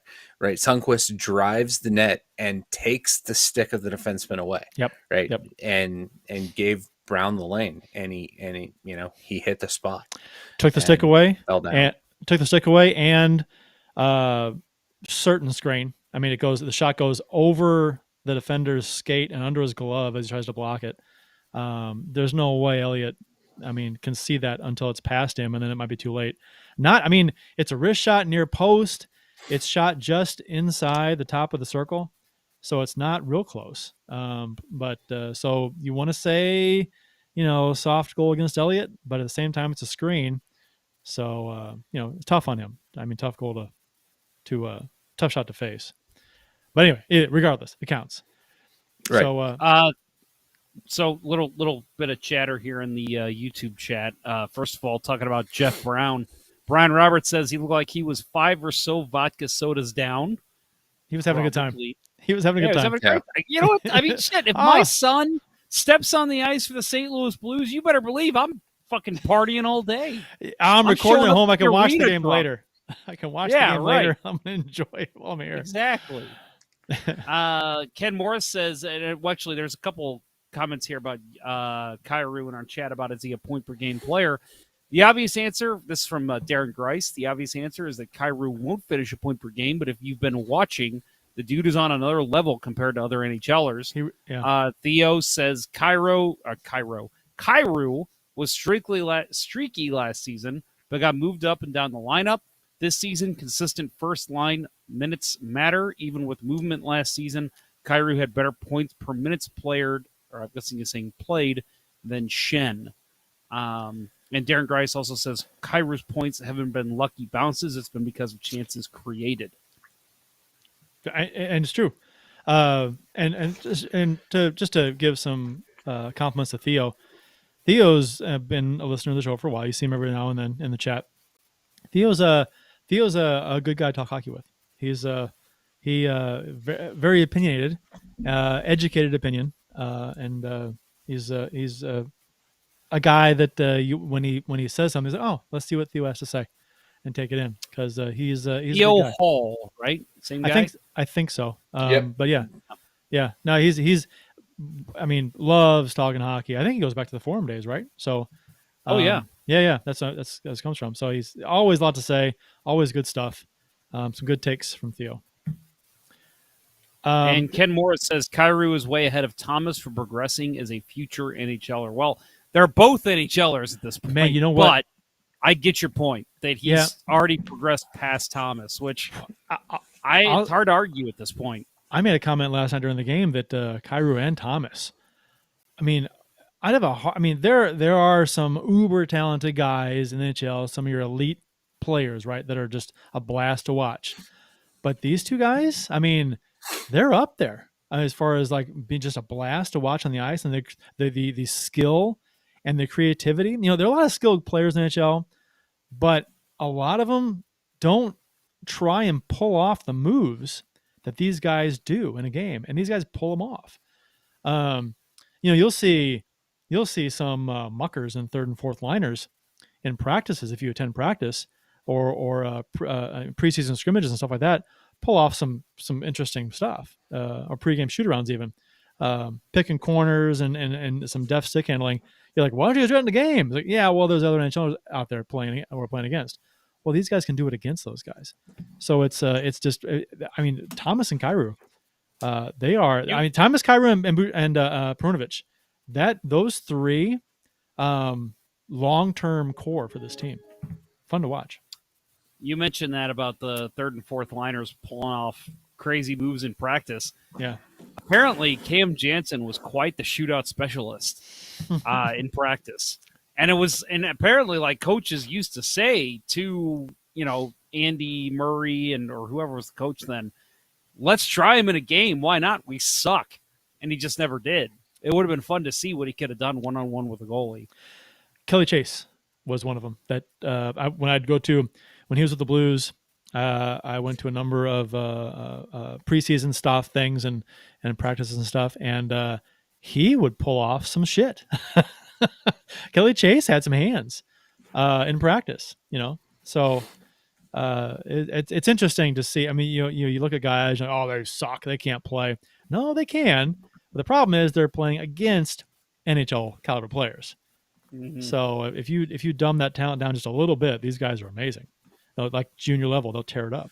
So as far as I know, the Rivermen still have Tony Twist and Kelly Chase's numbers retired. And yes, they were fan favorites because they were fighters, but they also put up points in the AHL. You got to be able to play. I mean, you even back in the day, when you're playing, growing up, you had to be able to play. You had to be able to skate and have hands. You're not going to get anywhere. You're not going to even get a look if you can't play. Now, whether you can play against NHL caliber players, at that level, that's a different story. You may have to, like, I've heard guys say that once they got the NHL, they'll tear it up in juniors, they'll tear it up in the AHL, but once they get the NHL, they realize, okay, if I want to stay here, I got to learn to be a third liner or a fourth liner and fit in with my role there, because I can't do here what I did there. And so you'll see a lot of guys that are pretty skilled, in practice, just on third and fourth lines that don't really put up big numbers in a game in the season. Hey, I had a question for you, Jeff. Speaking of Jeff Brown, you still blocked on Twitter? Yes, unfortunately. A friend of the show has blocked me on Twitter. I don't really want to get into the reason why. I know why. Let's just say our political views do not align. Well, you just said why. You didn't want to say why. I'm not going to say precisely what it was that caused it, but it was just funny because it was like, dude, him and I conversed. We had a heart-to-heart after he was on the show, and that was a great episode. So sad when that happened. That was a great episode. If you guys listen to the show, girls, women, kids, if you haven't listened to the Let's Go Blues Radio episode where Jeff interviews Jeff Brown, this was what, a year and a half ago, 2 years ago? It was last summer. Okay, so summer of 2020. Okay, I was driving to the Ozarks and I listened to it in full. This was right after it happened, I think. And I was driving to the Ozarks and I listened to the whole thing and loved it. Great episode. One of my more favorite interviews that you did, just because of the stories that were told and everything. It's good stuff. That and the Millen one too. Right. Well, those are complimentary episodes, right? You cannot listen to one without the right. other. They're like part one and part two. Yeah. Right, because of the trade. Right. Yeah. Yeah, you got to listen to the Greg Millen episode too. Jeff Brown episode and the Greg Millen episode. Listen to those both. It was well done by Jeff. It was a fantastic listen. A lot of fun. Of fun. So anyway, so Brown scores, and I was waiting for somebody to do what can Brown do for you, but didn't really see a whole lot of that. Maybe I just wasn't looking. What can Brown do for you? 3-2 going in the third period. I thought the Blues were going to tie it in the second, to be honest. They got that late power play, and it was, because they were pressuring like crazy. The Blues had a great, and the Blues they had the better of the play after Tampa Bay went up 3-0. But shots were even at 23 apiece after the Blues were outshot early in the game. So I was feeling pretty good. How often are you feeling good about your chances when you're down 3-0 and then all still down by a goal going into the third? But I liked their chances in the third. A few minutes later into the third period, it was a 16-something, 2.5 in, something like that. Barbashev ties it up for the Blues, 3-3. Perunovic created this goal, a little shake and bake at the blue line. Skates by a defender, forward, I guess, playing up high. Cross-ice pass to Barbashev, who one-times it from the high slot through Elliott's pads as he's sliding across. And I guess a goalie will tell you it's a bit of a softie to allow, but as a forward, I'll say this is why we do cross-ice pass one-timers to open up shit as goalies slide across, right? So, there's the discussion on both sides there, whether it was I don't think it didn't look good. It goes 5 holes sliding across the crease. You could look at it and say, well, if his 5 holes closed, he makes that save. True. But he's got to move across, and you can't move across with your 5-hole completely covered. So as Bill probably attest to. I thought it was just a perfectly placed shot by Barbashev. Yeah. Personally. And not that he put there on purpose, but it just happened to work out, right? So no, it just happened to the way it worked. And the thing he probably maybe did do on purpose was the height that he put it at, because that allows for it to go in the 5-hole. If he's putting the chest high, that's it's getting swallowed up by Elliott. So maybe he puts the height there, but like you just said, there's no way that he was like, oh well, Elliott's going to cut across at this angle, and if I put it here, you can't do it. Trust me. Even Connor McDavid can't do that. Right. It was a half clap bomb, kept it low, and it beat Elliott. Now, I will say that I do not think that the Blues come back if it's Vasilevsky in net. I don't think. I think Vasilevsky would have found a way to stop the O'Reilly goal. I think the guy right now is the best goalie in the world. I think he finds a way to stop that. I don't think he gives up that goal to Barbashev. But all the credit in the world on that to Perunovic, right? Mhm. He danced, kept the puck in. Before that, got the puck back, made a great shake and bake move to get himself open. Again, we'll talk about it after the next segment or in the next segment. But AJ Maletzko talks about how he opens up his hip and that throws off Pierre-Edouard Bellemare, who has been one of the best defensive forwards in the game for several years. Opened up that slot and made the pass, and Barbashev made no mistake hammering it home. Oh, God. Okay, Austin Lynch in the YouTube chat told me, Ponder, check Instagram now. He During the sent show, me- does he know we're doing a show? He knows we're doing the show. So apparently there's a video out there right now that I guess just got posted of Evander Kane pointing a gun at, I guess that's his wife or girlfriend. Oh, yeah, A loaded gun? Anna Kane, right? Yeah. Oh, Yeah. Okay. is it? I mean, is it? Ah, Is it? I mean, is it real? As you can tell, it's him, or what is it? I mean, it's him. It's clearly him. Whew. But you don't see the other person. It just keeps. He just keeps having shit. Continues with that guy. Oh my god! Woo! And he Thank just you for cleared sending waivers. Austin. Yeah, well, Yep. okay, we'll talk about Kane in a little bit, but We'll talk about Kane later. But holy shit! Wow. I mean, I don't want to laugh because it's not funny. It's a serious thing, but at some point you're like, Jesus Christ! It's just comical how What else is he how gonna do now? much shit this guy is involved in. It's like a crazy. soap opera, because like anybody who watches soap operas, it's what crazy shit's gonna happen today. It's the same thing with Evander Kane. What dumb shit is he gonna do today? Sorry. Bit of a sidebar there, boys. Sorry about that. Theo did say the Perunovic opening up Bellemare is why Perunovic should have been on the opening day roster, even if they had to waive Wallman. I know we talked about with the 2 guys 1 cup folks over there. They went to the tournament in Detroit, in Michigan. What's it called, Jeff? The city? Hang on. Traverse City. There you go. Yeah. Very good. You're learning. Guys. You're learning. All right. I'm out. I'll see you later. I know they went there and they watched all the games, watched him play, and they were big on him, and they wanted him in the starting roster to start the season. And Theo said it's why he should have been on the opening roster, even if they had to waive Wallman.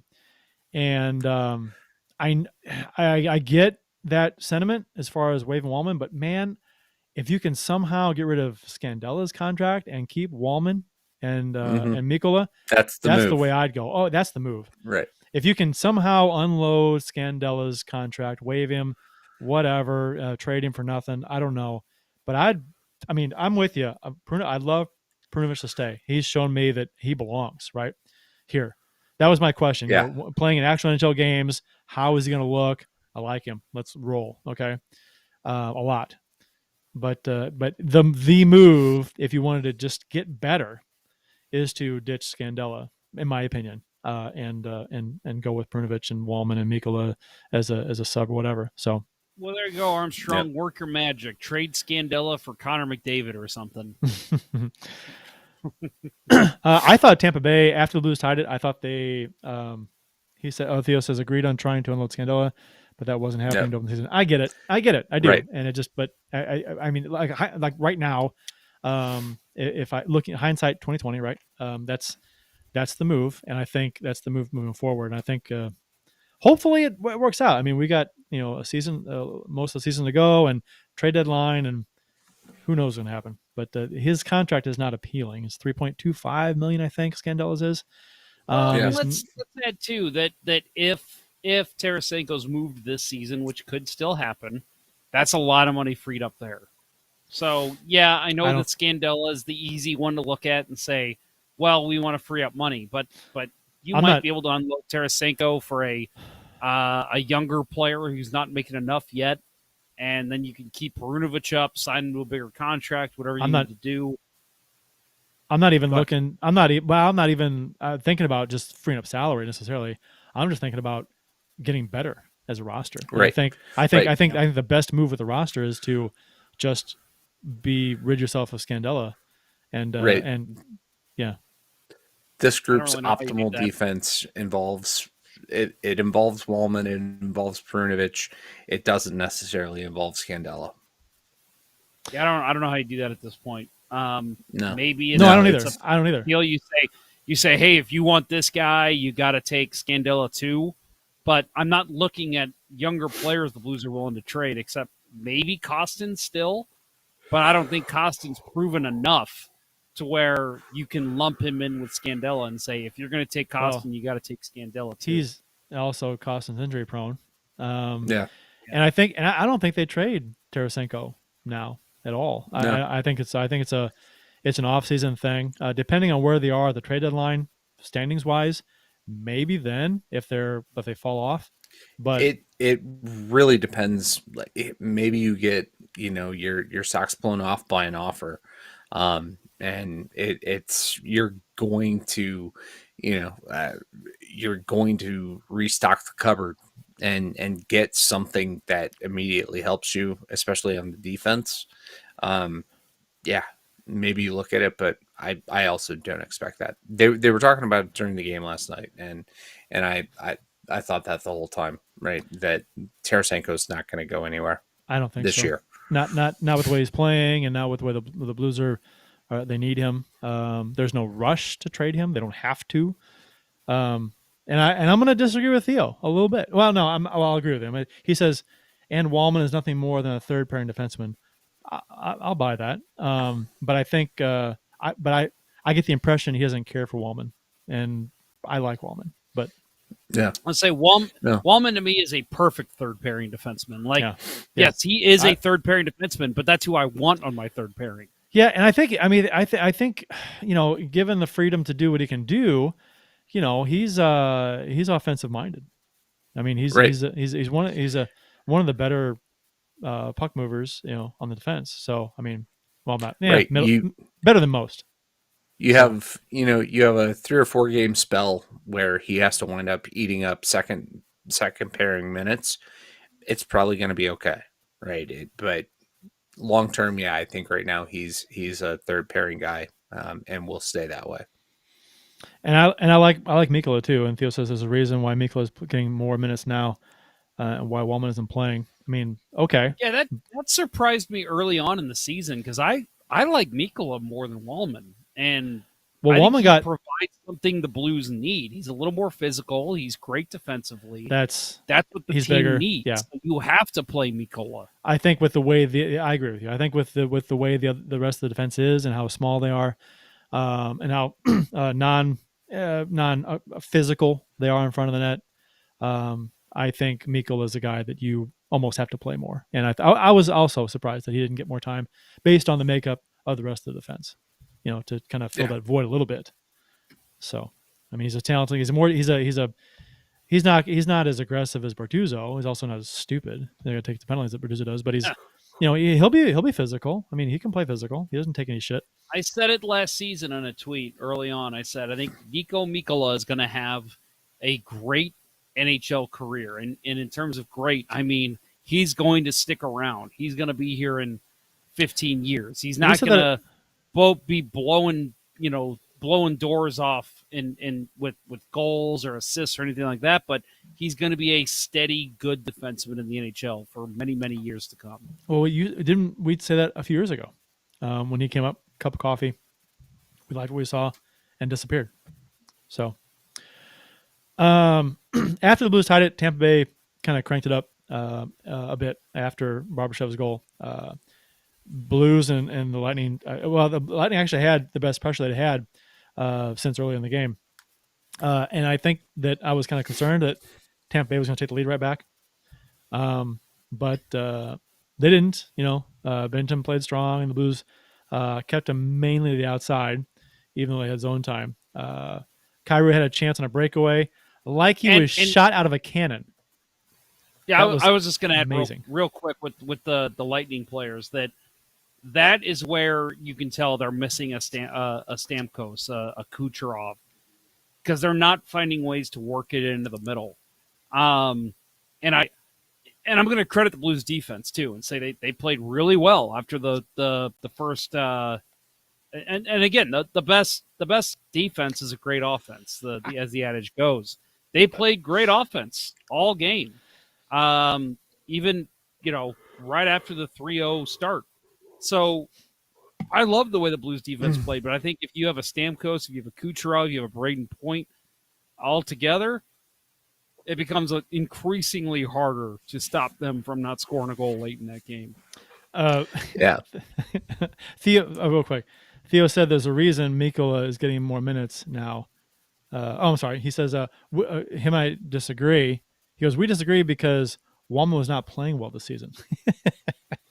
Like, well, yeah, okay. Mikkola's played better, but I haven't disliked the way Wallman's played. But okay. No, I think he's played fine, personally. I prefer for Wallman over Scandella. Oh, yeah. Both of them. Easy. Yeah. Yeah, I agree totally. I think with the lineup that the Lightning had out there last night, we're not going to see that. Stamkos is going to be back there. Vasilevsky's going to be in net tomorrow night. It's going to be a completely different game. If you go down 3-0 early, you're not coming back. I guarantee you they're not going down 3-0 in the first 5 minutes. I guarantee you. I would hope not. I would hope not. I would love to see a repeat of the last time we had a home and home with the Lightning. The first game was in Tampa, and it was the 0-0 game going into overtime, and Braden Shed scored. That was great. Right, that was during the 17 game streak. Yeah. Right. Yeah. So I would love to see a repeat of that. 0-0 go into overtime between Bennington and Vasilevsky. Inject that into my veins. I love those games. I mean, so many people talk about how they love the high scoring games. They want more goals. Watch that game and tell me that wasn't one of the most exciting regular season games between a Western and Eastern Conference team you've ever seen. It was really good. It was a really good game. I remember celebrating louder for that game than I had for almost any Eastern Conference opponent. I mean, come on. Yeah, I think that was on my birthday. So I was all kinds of jazzed.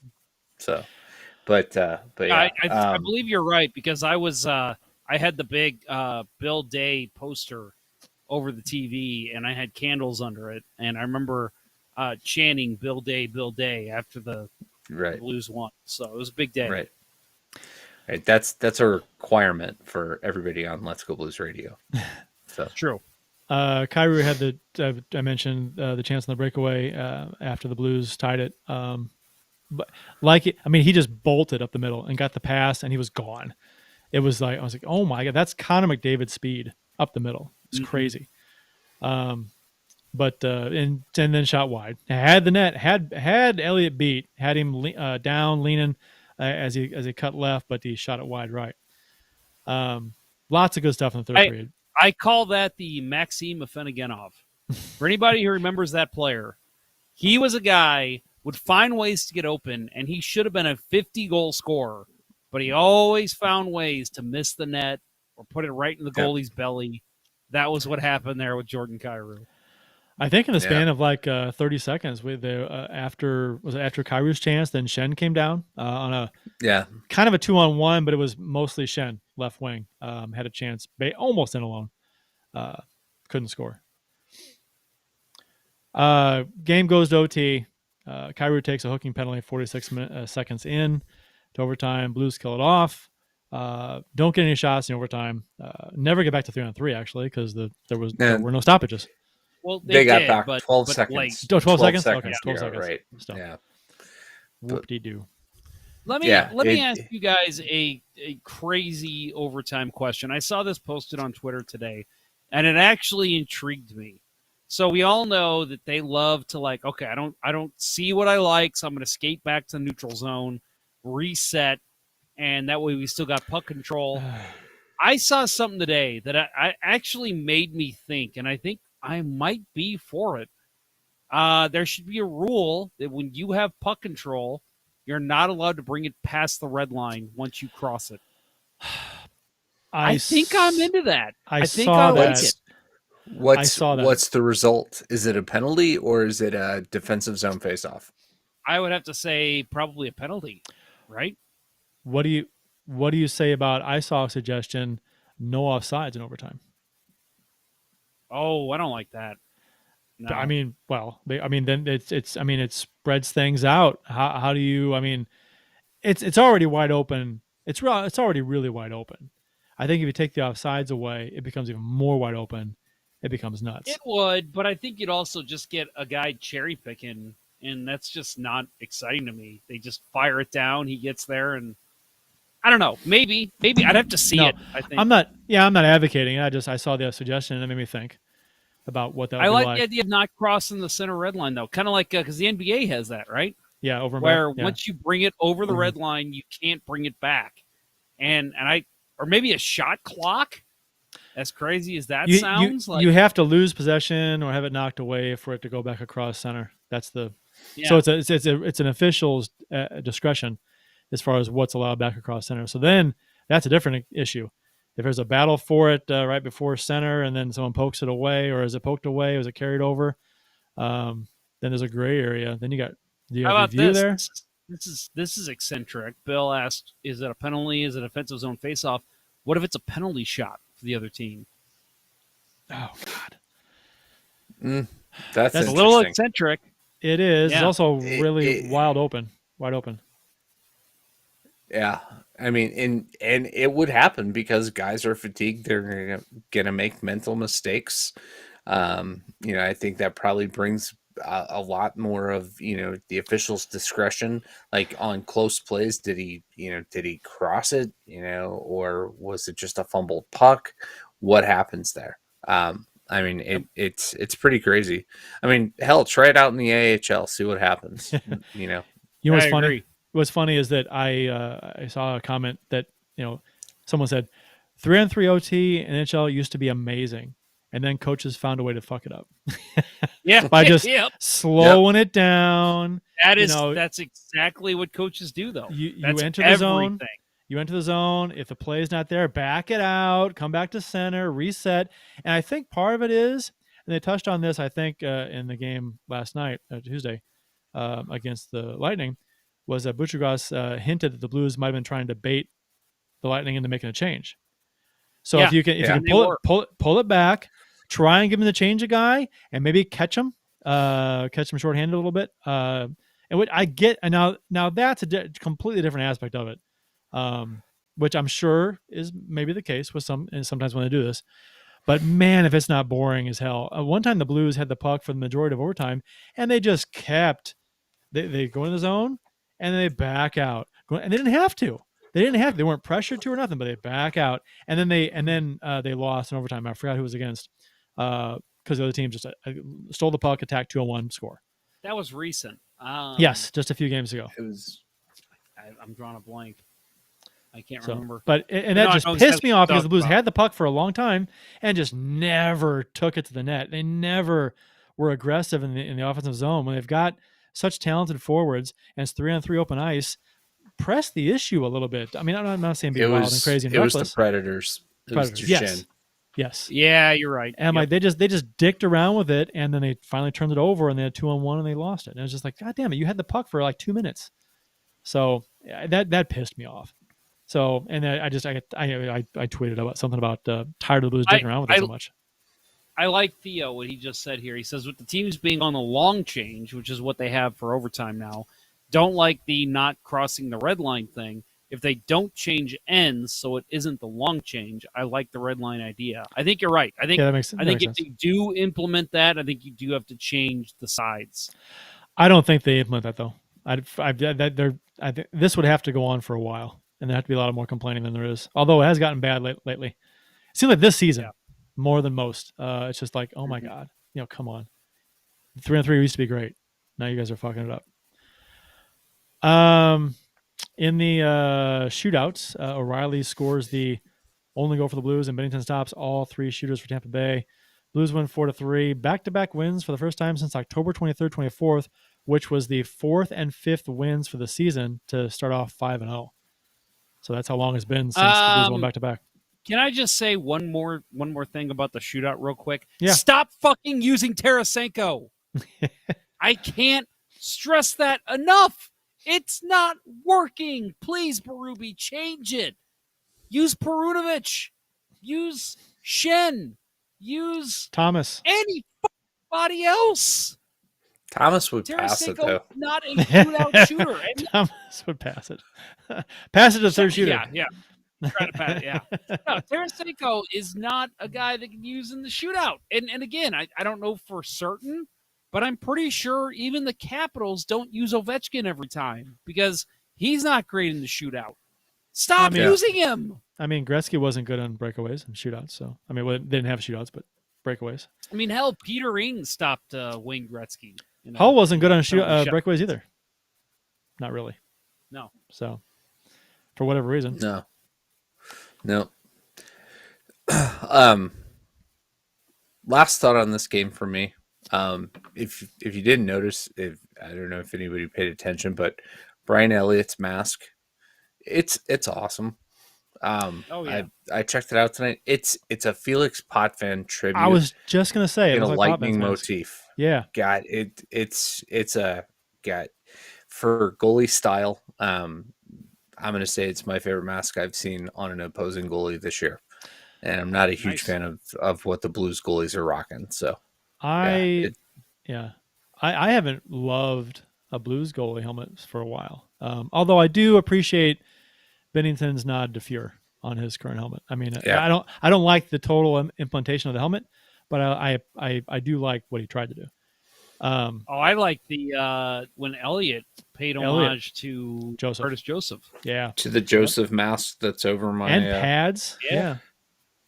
Brian Elliott might be my favorite goalie since Joseph. I just I like him. I just it was and last night, and with the mask, with the Potvin throwback, just cool little things like that. That's cool. Little throwbacks. Right.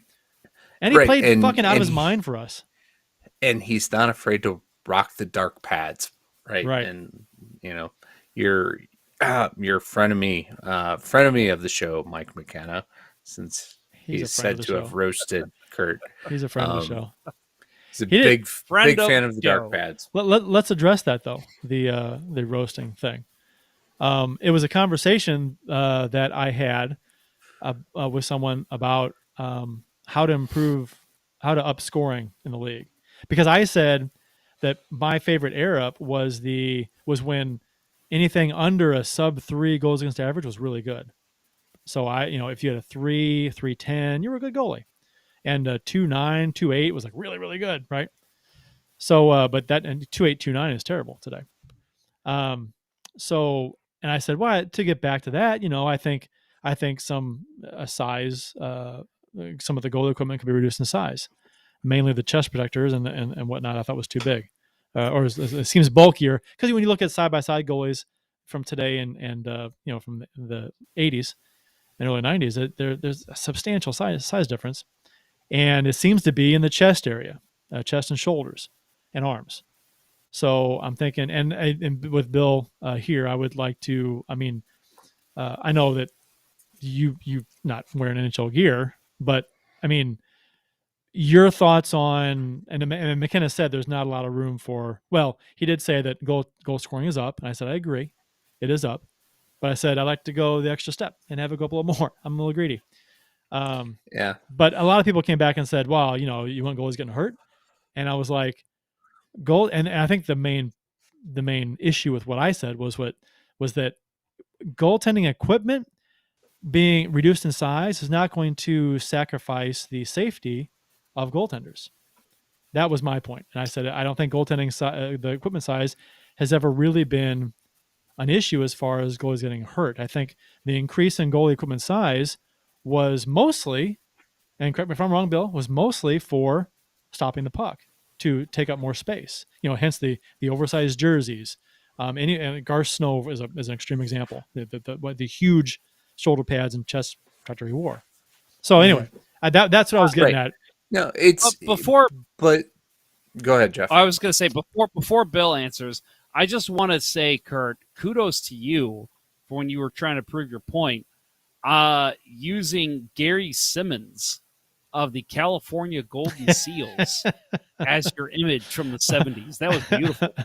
Well, it was a found image, and I was like, wow, this, and it was a comparison. I'm like, oh, this is a good example. How narrow the Loved equipment his was. Matt. Yeah. So anyway, for that era. Gary Simmons is a cult hero in goalie Twitter, just so you know. So you got some cred there just for posting that. There you go. Anyway, Bill, go ahead. No, I'm going to side with McKenna here. They already regulated the size of equipment. They right? did. They took steps for it. I don't want to see it any smaller. I don't think that's necessary. The position of goaltender has changed dramatically since I stopped playing and since I was coming up, right?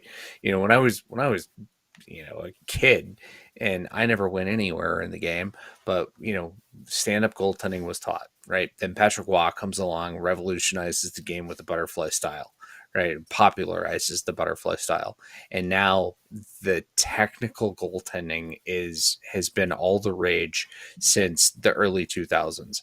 And yeah, equipment size did get, all the cheating stuff that happened, the tying the skate laces so that you would have the kind of the flying squirrel suit look when you went down and spread out. That was an Ed Belfour trick. That's gone. You had there were several goalies that used a lot of cheating mechanisms. I know Jose Theodore was always targeted for that. That's all been regulated out of the game, and just I love the fact that how precise and technical goalies have gotten. That it's not the answer that to shrink the size of goaltending equipment. I don't. It's not the answer, right? Goalies have adopted and adapted, and changed. And to me, as a goalie, I love seeing it. I don't want to necessarily say, you've got to shrink the size of the chest protector or limit the size of jerseys and require them to wear some kind of a compression jersey or something. That just doesn't make sense to me. I have a question. I have a question though. So okay. Do you think chest protectors, shoulder pads, goalies wear, could be reduced in size without sacrificing safety? Because I think that was what riled up people when I said that. That was the main thing. And whether or not you agree or disagree with, if equipment should be shrunk, I think a big part of it was people were, because the shots are harder nowadays, which I get. And I said, I'd love to scale back the stick tech, so everyone's not shooting 95 plus. That's fine by me. I wouldn't mind that at all.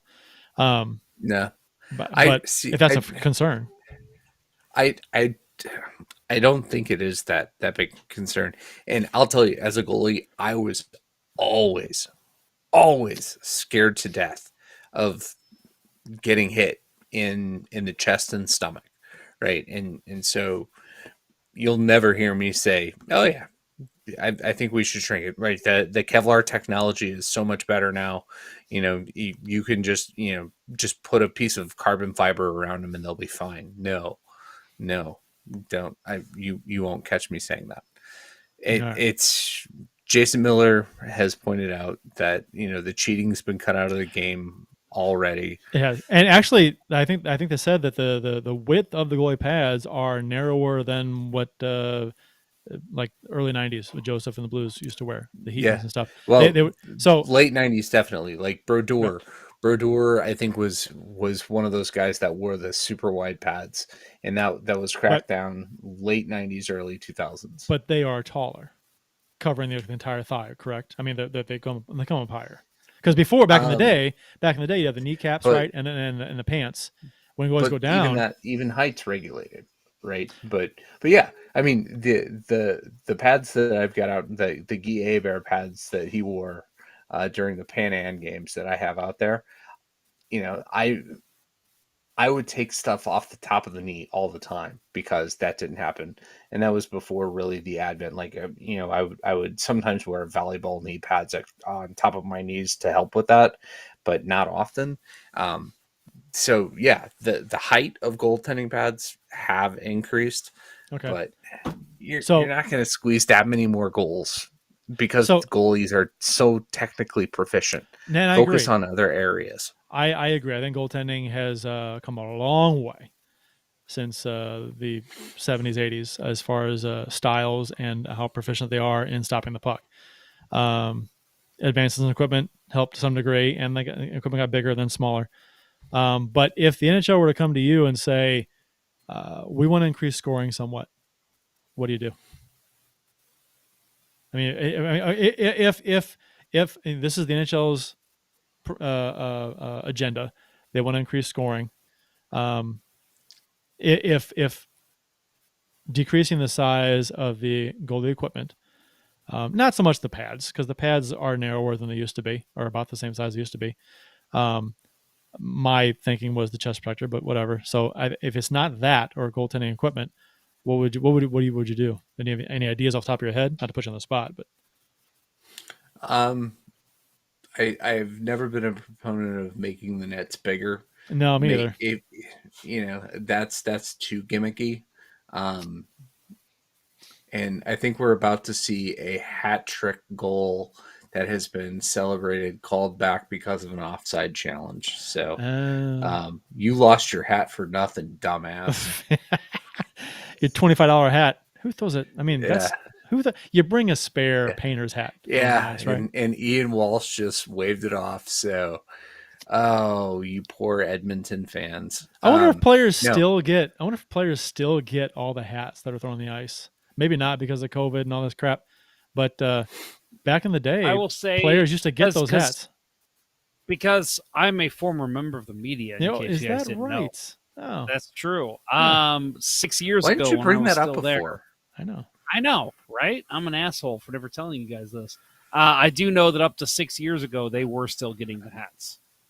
Okay, I doubt that's the case now. Yeah, seriously, not this year, not this year, not last. Yeah, probably. Probably not with COVID. Yeah, I'm saying as far as like yeah. So. Yeah, because you probably got somebody who threw their mask out there, and that's just gonna, you know. Oh, can you imagine? To me, that's gonna contaminate the whole lot. Someone throws the mask. Yeah, right. But no, I think if you want to increase scoring, find more 3-on-3 and 4-on-4 opportunities, in the game. Like it's cut down on the, coaches with five proficient NHL players at their disposal through the majority of the game are going to set up systems that stop goals from happening, right? That's their main focus. It's easier to set up a defense than it is to consistently manage a good offense. Find ways to cut that down. And I'm not advocating for, 100% 4-on-4 play, but find more ways to implement it. I'm with Jason Miller in the chat. He says, please kill the offside challenge. I've said this a million times. Kill the entire challenge. Why is the onus on the coaches? And the coaches are only using it, obviously, when there's a goal against their team. So all you're doing is killing goals. I don't think that needs to be on the coaches. I think if there's going to be a challenge, it needs to be the NHL shooting down real quick and saying, hey, you guys fucked that up. You should fix that. That's a great idea because that's always not always been, but like if they, if Toronto sees a goal go across the line, right? That and play wasn't stopped, like it went in, came out, no one saw it, play keeps going, and Toronto will call and say, "Hey, blow the whistle, stop the play, Right. That's a goal." The Barbashev goal off the camera against the Hawks. Yes, right. Yeah, the same thing. And I think that's a good idea to just do that with all goals. Review zone entries before the goal and make sure they're on. And then that's a league thing, right? I get that. And if it's offside, then stop play and call it back.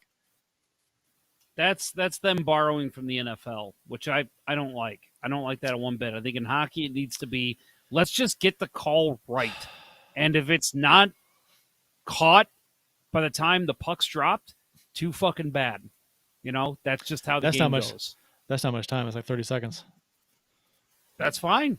Or a minute. That creates more goals, doesn't it? Yeah, no, it does. And I agree with you, but I think it might be basically, if it's not egregious, don't call the fucking goal back. Who cares? Or part of the game. Or set a part time of the limit. Game is human error. Like after a goal is scored, the league has a minute and a half, before face off. I don't even think you need that much, honestly. Maybe they just need to go ahead from Toronto. Say yeah or nay. the way that I used to see it back when, because I remember there was a goal. I mean, not the Matt Duchene with Colorado goal when he was like 20 feet offside. 5 feet offside. But I remember, I remember when there was a goal scored against the Blues years and years and years ago where they showed the replay and it was like, okay, that guy's way offside. But it was just like, I wasn't mad. It was before the coach's challenge. It was like, oh, well, the officials can't catch all of that. I mean, Jesus, like you're expecting them to catch like when there's one skate offside and not straddling the line. Like I was okay with it because it was just like, well, shit happens. Like it's human error.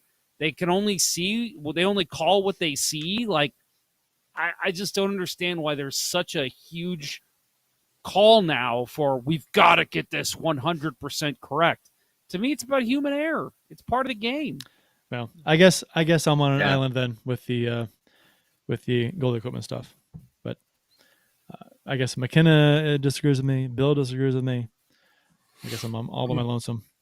Yeah, find a goalie who isn't selling his own brand of streamlined chest protectors, and they're going to disagree with you. I think if you can make the chest protector and elbow pads and arm pads and shoulder pads smaller without sacrificing safety, I think that should be done. But that's just me, I guess.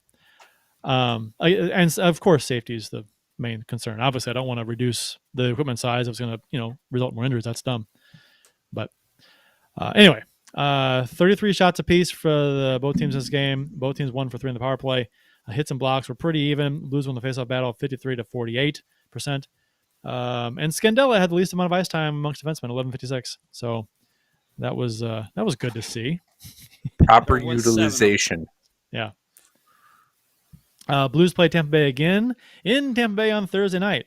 Tampa is 7-3-2 at home and have won 3 in a row at home and 5 of 6. Blues are 5-4-2 on the road and have lost 4 straight on the road. They're due, right? Then Florida in back-to-back games. But so it's a rough 4 games. A split, I think, in these 4 would be fine. Good, impressive. Florida has cooled off a tad since Quenneville resigned in disgrace. They're 8-4-3 with a goal differential of +3 since his resigning after their 7-0 start, where they had a goal differential of +18 over that span. So Florida not playing quite as good. Still good. 8-4-3 is still pretty good. And I think they're still in first place in the division as well. So yeah, they made some great offseason moves. Sam Reinhart looks like an absolute sniper now playing there. So not looking forward to those games. It'll be fun though. Should be. Hopefully it's fun. Hopefully they play well. This could be a turning point in the Blues season, right? Oh, they won 3 out of 4 against Florida and Tampa Bay. We'll talk about ESPN and ESPN Plus's coverage, the likes and some likes and dislikes, I guess. And Boston forward Jake DeBrusk has requested a trade, and the Blues have been rumored to be interested in him before. So we'll talk about that after this word from Center Ice Brewery. Sunrise Brewery is St. Louis's only hockey-themed brewhouse. Stop on in during the next game to experience the ultimate hockey fan brewery while sampling various hockey-inspired beers, such as Old Arena Lager, the Beauty IPA, the Rotating Pale Ale Series, or seasonal offerings such as their Imperial Stout, their Lime Sherbet Sour, and much more. While you're there enjoying any number of their fantastic beverages, you can admire the bar top and tables made of authentic arena wood and the actual penalty box door from the old barn. Located at 3126 Olive Street in Midtown St. Louis, it's one of the best places to watch a Blues game, or any game.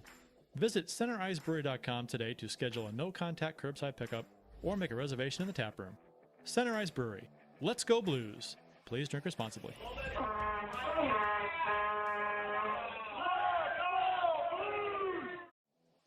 Center Ice Brewery is St. Louis's only hockey-themed brewhouse. Stop on in during the next game to experience the ultimate hockey fan brewery while sampling various hockey-inspired beers. My bad.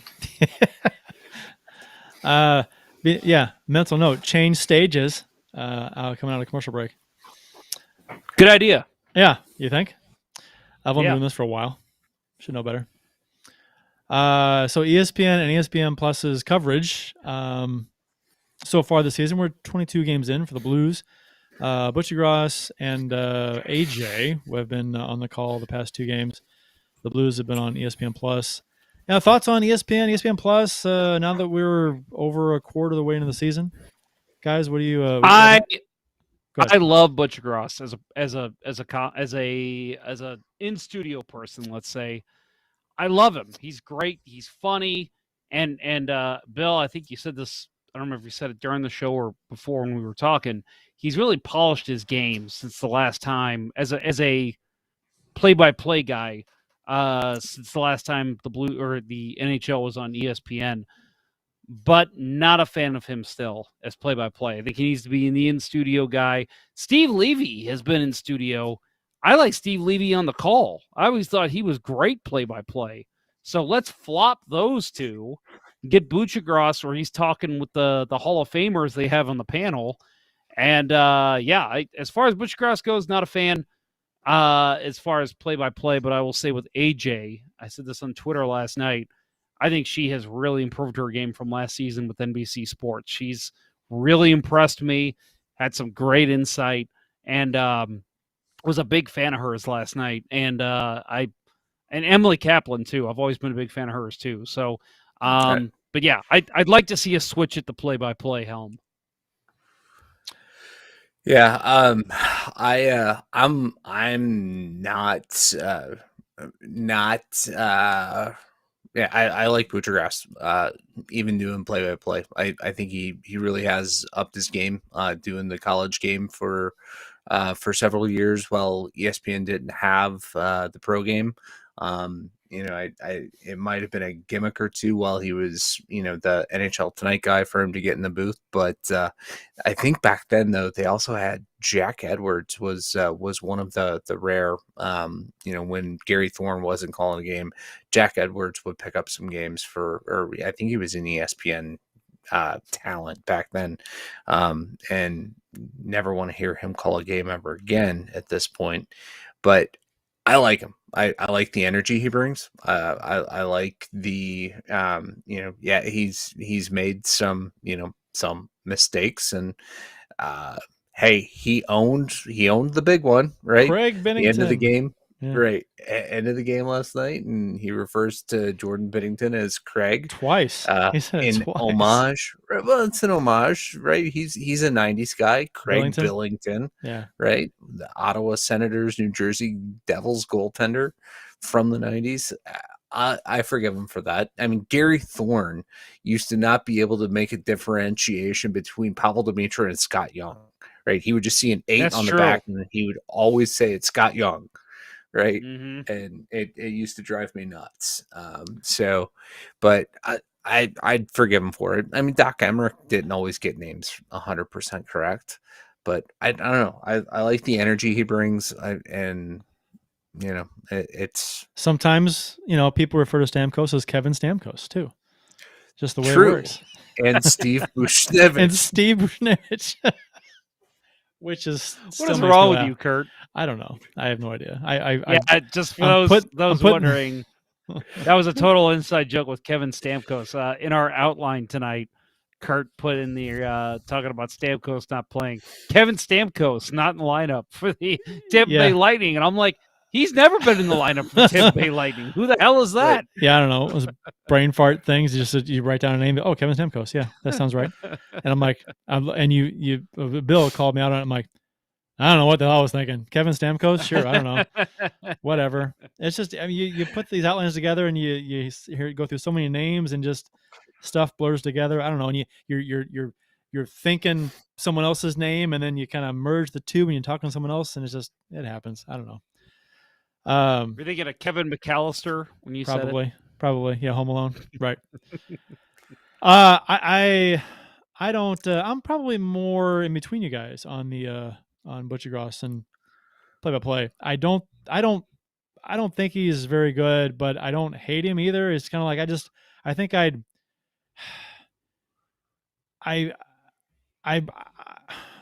bring back Gary Thorne for me. I'd rather. He's 110 years old. Who cares? Bring him back. I love Buccigross though. I do. I mean, great hockey guy. As a person, yes. You'd probably. I mean, yeah. Especially if you want, to get hit on via text. I mean, that's the guy that you want to interact with, right? Which I hadn't heard about until recently. The whole sexual harassment scandal at ESPN when he was like, I didn't hear. I don't know anything about this. This is the first I'm hearing from you. Yeah, this was a number of years ago. Somebody was a fairly new, a female at ESPN, and they were apparently hitting it off at work, and texts were exchanged, and he sends her a shirtless pic of himself, and nice. Some innuendos and things were said and implied, and then he apologized later. I think he just, I don't want to be an apologist for this because, it was obviously, inappropriate, but I did see the text, I went online to some research to find places publish this stuff. And it seemed like she was very, playing along with it, laughing along, having a good time, friend thing. Like they were kind of like flirting with each other, but apparently not. So it was, he was either actually sexually harassing her or he just misinterpreted what was going on there. And I think she ended up leaving ESPN and nothing happened with him, I don't think. But anyway, I like Buccigross as a hockey guy. I think he'd be a great guy to talk hockey with at a bar. My God, watching a game. That'd be cool. Yeah. Did you see the pic he posted? They went to Cafe Napoli. Yes. The other night. Him and Pang. Was him and Pang? There. Him and Pang. It was and Tim Peel and yes. and Emily Kaplan was there. Yeah. So yeah, pretty cool. I didn't see AJ in the picture, but who wouldn't have wanted to be there and talk hockey with that group? Right. So so as far as the play-by-play stuff goes, I think it could be better. I think Buccigross needs work. Maybe it gets better. But I do like his quips, his comedy, his body parts thing, the organs thing he was doing in the last game was kind of funny against Tampa Bay. So that was interesting. But as far as ESPN Plus goes, otherwise, I hate the ESPN exclusive, the Plus exclusivity to these games. The last two, that sucks. I mean,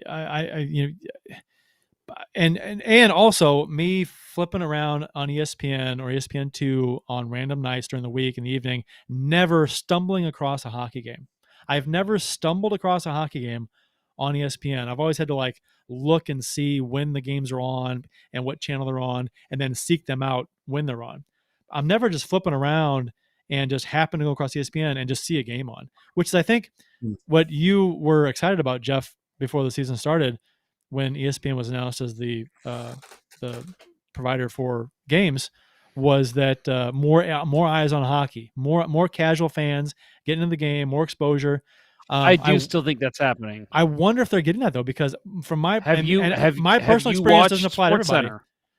Yes. Have you watched SportsCenter? Yes, I have. Yeah, I have not in years.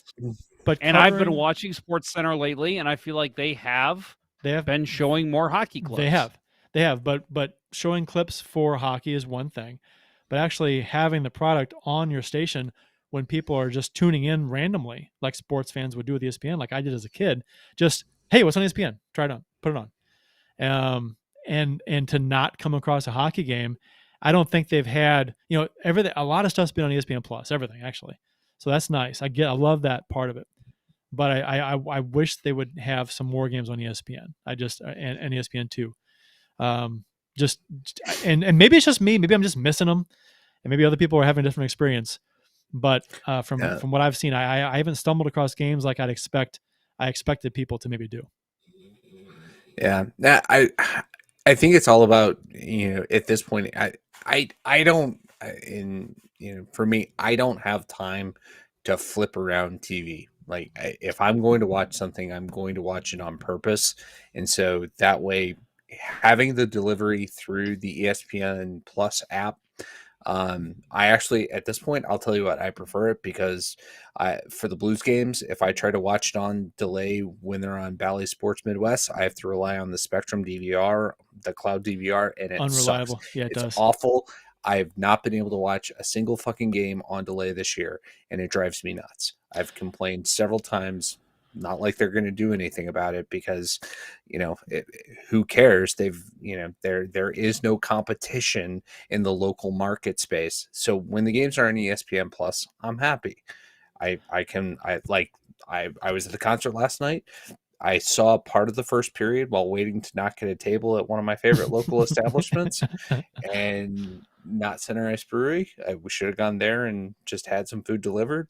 Would have been perfect. But yeah, so I caught some of the first period, didn't get to watch the rest of the game until tonight. It was on ESPN Plus. I was able to watch it on demand. I was able to fast forward through it without any problems, without it resetting. So yeah, it's all about personal preference, I think. Theo in the YouTube chat said, hi, Kurt, welcome to how ESPN treats hockey like they've done before. This was a discussion we had before the season started about this. I mean, my experience this season has not quite been what I feared might happen before the season started, as far as ESPN kind of pushing hockey back. I have seen more stuff on SportsCenter, way more stuff actually than they had in previous years when they almost ignored hockey, to be honest. Right. But I still find myself, wanting them to do a better job with coverage. I think they have a lot of programming, and I get ratings and stuff. They do what they can get ratings for. I get it. But as a hockey fan, I want to see more hockey. And if it's a ratings thing, then why are you doing it? Why you let somebody else have it? Right. Put more games on. Right. And I'll say, Theo is on a rant against ESPN, right? And it's everything he says is true. I don't watch ESPN because I don't care about most of their content. I watch ESPN Plus because I can catch some soccer games. I can catch, hockey games on there now. I'm excited that they have that as an outlet over NHL.tv. I could give a shit less what Stephen A. Smith thinks about anything. I don't need his opinion on hockey, right? He's not who I go to for an opinion on hockey. If I want an opinion he's one of the on last hockey, people I go to opinion on hockey. Right. Was he the one that called out Connor McDavid for not leading the Oilers in the playoffs? Yes. Last year? Yeah. I think so. Yeah. And it was like, yeah, he needs to shut up. Clearly don't understand how hockey works. He needs to shut up. Right. Well, he compared to Michael Jordan, meaning one player can win an entire series for you. Unless you're a goaltender, it's not going to happen. So yeah, no, I don't need that from ESPN. I want them to provide the content in a meaningful and informative, format. I like what ESPN's doing as far as in-game graphics. It was kind of absurd last night watching the game. They flashed a thing about Jordan Kyrou, a random stat about Kyrou, but it was an infographic, and it said 360th in the NHL. And I'm like, okay, NBCSN would never have put that up. I forget exactly what the stat was. Maybe it's meaningless, but I like the fact that they've got at least somebody doing research to support what's going on in the game and getting it up in a timely manner. I am on board with their game presentation at this point. I could care less about everything else. I'm never going to watch PTI. I don't give a shit about that. But that's just me. I liked NHL TV more than ESPN Plus, and I'll tell you why. Little things like the interface, as far as fast forwarding, pausing, and things.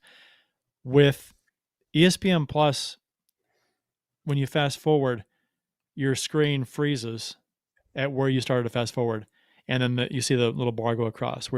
How the fuck am I supposed to know where I am at in the game? How do I know where to stop? It depends on your interface. I have not had that. Like when you fast forward, it shows you the game as you go. Yeah, Really? I was watching. Yeah, I have as part of my deal with the devil to go back to Spectrum. They gave me an Apple TV, and that's how I've been using it. That's I interesting. hate the remote, but it works seamlessly. So, on Charter on the Spectrum app, it's terrible. I fast forward, it resets to the beginning of the game, but for ESPN Plus, it doesn't do that. Well, so I use the app on my Samsung TV upstairs. That's the 2 times the Blues have been exclusive on ESPN Plus. I've paused, to do whatever, and then come back and fast forward to the commercials, or whatever. That's the interface I was using, was the Samsung TV's ESPN Plus app.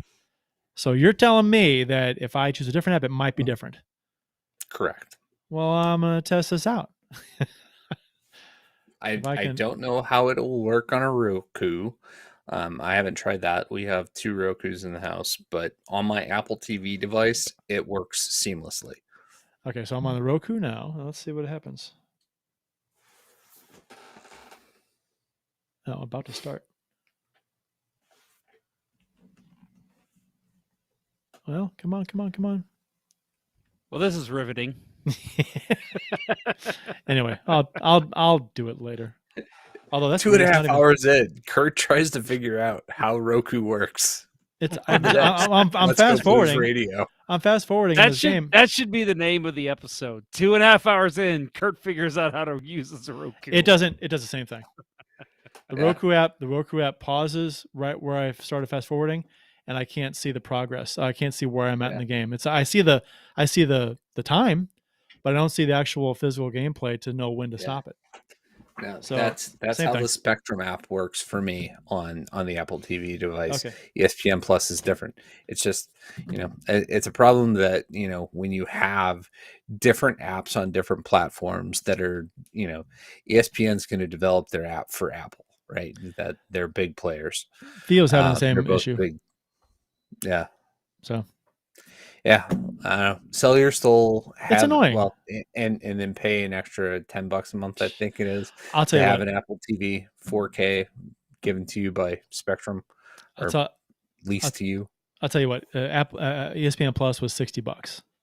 It's a fucking bargain to watch all the games, minus blackouts. Fantastic. I get it for free as part of my cell phone provider package. Okay, well, even better. And people like to package it with Disney Plus. $50. Disney Plus and Hulu, you can package with that.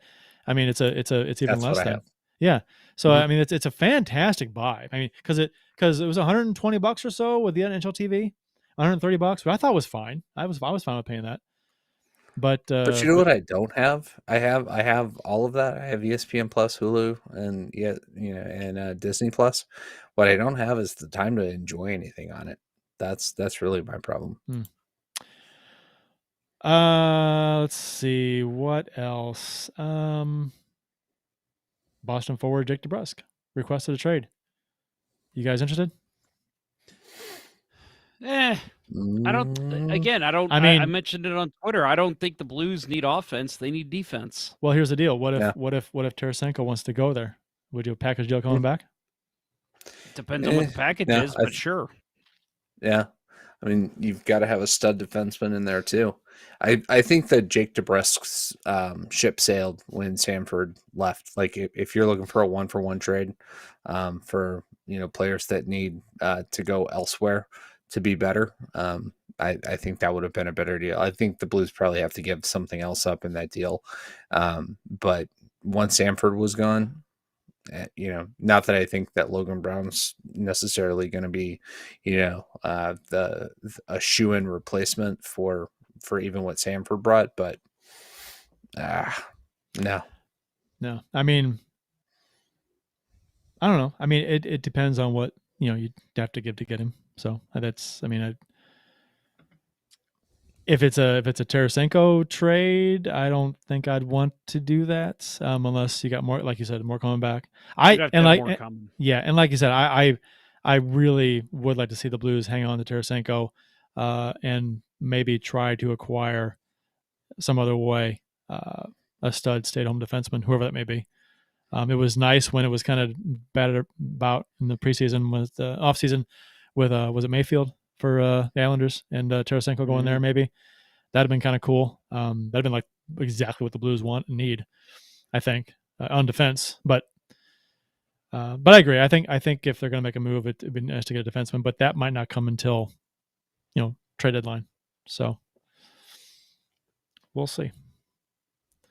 Speaking of rapid fire hockey tidbits, which is what we're basically in now, did you guys see Austin Matthews raised enough money to where he actually shaved his mustache off? I saw he shaved it. Yeah, it was funny because he goes out and gets a hat trick. He had the mustache picture, and then the picture next to him, he had a shaved mustache holding the dog. And somebody said, "I'm trying to wrap my head around not thinking that the dog was the mustache." Yeah, right. How he's holding the dog, and it's like, oh, here's the mustache. It's in my hands. It's a dog. It's weird seeing him because he's had a mustache now for years. So yeah, seeing him play tonight against the Avalanche, which like Bill said, got a hat trick. Looks crazy. It's weird to see him without a mustache. He looks better without it. I didn't like that style mustache that he was rocking. It was people made fun of it. I mean, he probably did too. Especially with the prematurely thinning hair he's got going on. It was very Chester vibe going on. Yeah, it looks much better without it. Same thing with Thornton and his when he shaved in the off season with his daughter. That picture of like he's got the full beard and everything. All of a sudden, snaps his fingers, it's gone, and his daughter's there. And I think, oh, he looks 15 years younger, without that beard, and he looks better without it. But I'm not anti-beard by any means. I think in those two particular cases, I like them better without. But not that they care what I think. Rapid fire tidbits from the NHL. Montreal fires Mark Bergevin as GM and his staff essentially, and I'm glad Bill is here because I was going to say, Kurt, pass it on to me first. Okay, Jeff, what do you think of the? I have no comment. I'm going to hold my comment so Bill Day can take up my time. Bill, would you like to give your 18 cents on the firing of Mark Bergevin and his staff? About fucking time. No, I never liked. He brought success there last year, but it took so much to get there, and it really took veteran leadership in the room that left as soon as they could. Right? I mean, I'm not saying that Carey Price, going to rehab was him running away from this team. He is that team. But Shea Weber, that guy gave his heart and soul last year for his one shot. And now, he'll be lucky if he ever plays another NHL game with as much mileage as he put on his body. But, Philip Deneau couldn't wait to get out of there. Corey Perry, he wants one more cup. So he's of course going to go to the team that knocked him out. I think way too much stock was put on the youth of that team. I believe in Suzuki. I believe in Caulfield. But the roster mismanagement over the years. And for me, honestly, it did start with the Subban thing, right? To me, it was always Bergevin didn't want a bigger ego in the room than him. And he got rid of Subban. And that was not that Subban turned out to be repeat Norris winner after he left, but I think Subban in Montreal is a better story than Subban going to Nashville and then on to New Jersey. I think something would have happened with him on that team. I'm not convinced that Mark Bergevin really is ever had the goods to deliver. They came so surprisingly close last year, but it was a shock. And his time was done. The him getting pantsed by the hurricane this offseason, and really the whole Sebastian Aho offer sheet coming back to bite him in the ass. The writing was on the wall then. I'm surprised that he was given a chance to start the season. What I expect is that he probably was already talking about replacing Dom Ducharme, because it was a surprise change last year with the firing of Claude Julien late in the year. I think that he was probably already kicking around the idea of getting rid of Ducharme and going with somebody else. And, at this point, Jeff Molson had no other option but to say, we've changed coaches quite a bit. And it's, you got some results last year. You're not going to get them again. It's time to move on. Well, and the fact that Jeff Molson he's still paying the last two coaches still, right? Right. You're not going to make that change again. Maybe you do when you bring in the next guy. Who the next guy is going to be, I know a lot. I've seen speculation that it should be Patrick Roy.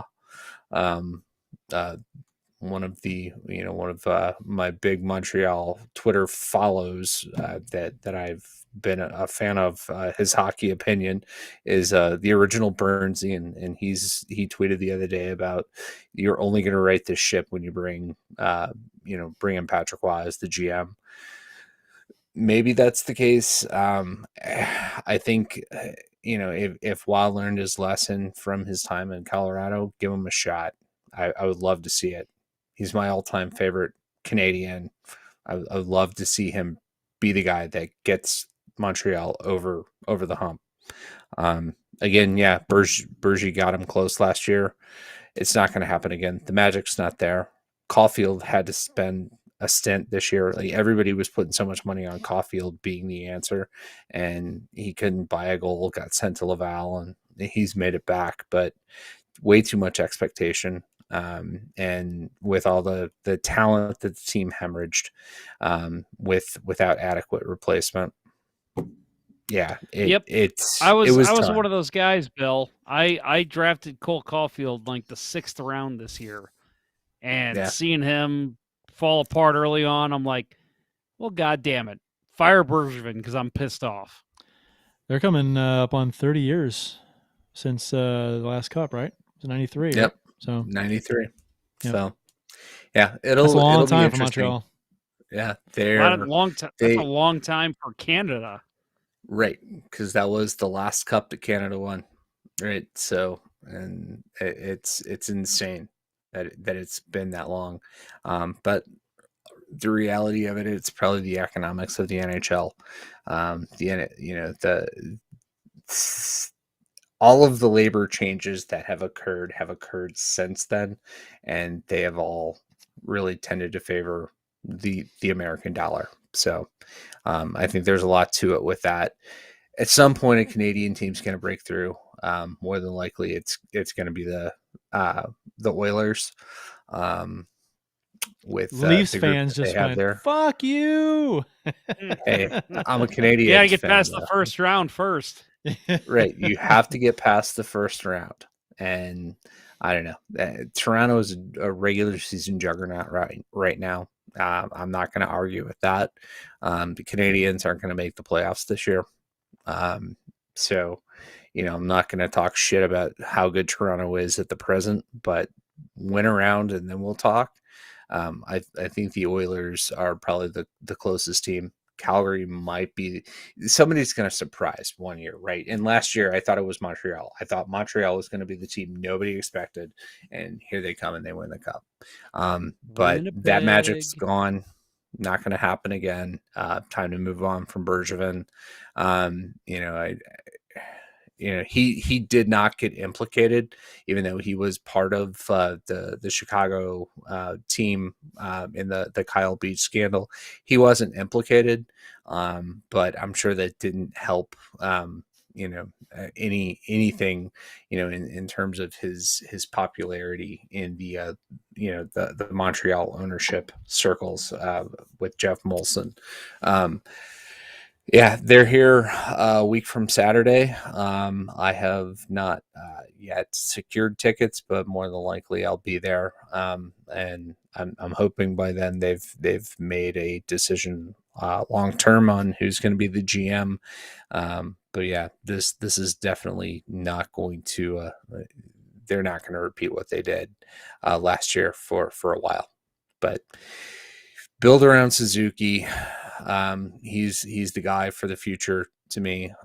You've got some pretty strong talent coming up. At some point you're going to have to find a real replacement for Carey Price. He might have one run left in him after last year. And if he got things straightened out with his stint in the NHL support program. Is he? But I mean, I haven't heard anything about him. He hasn't making a return. There's no date. He's back with the team, so he's completed the program. But Jake Allen's still the number one guy there, or it was.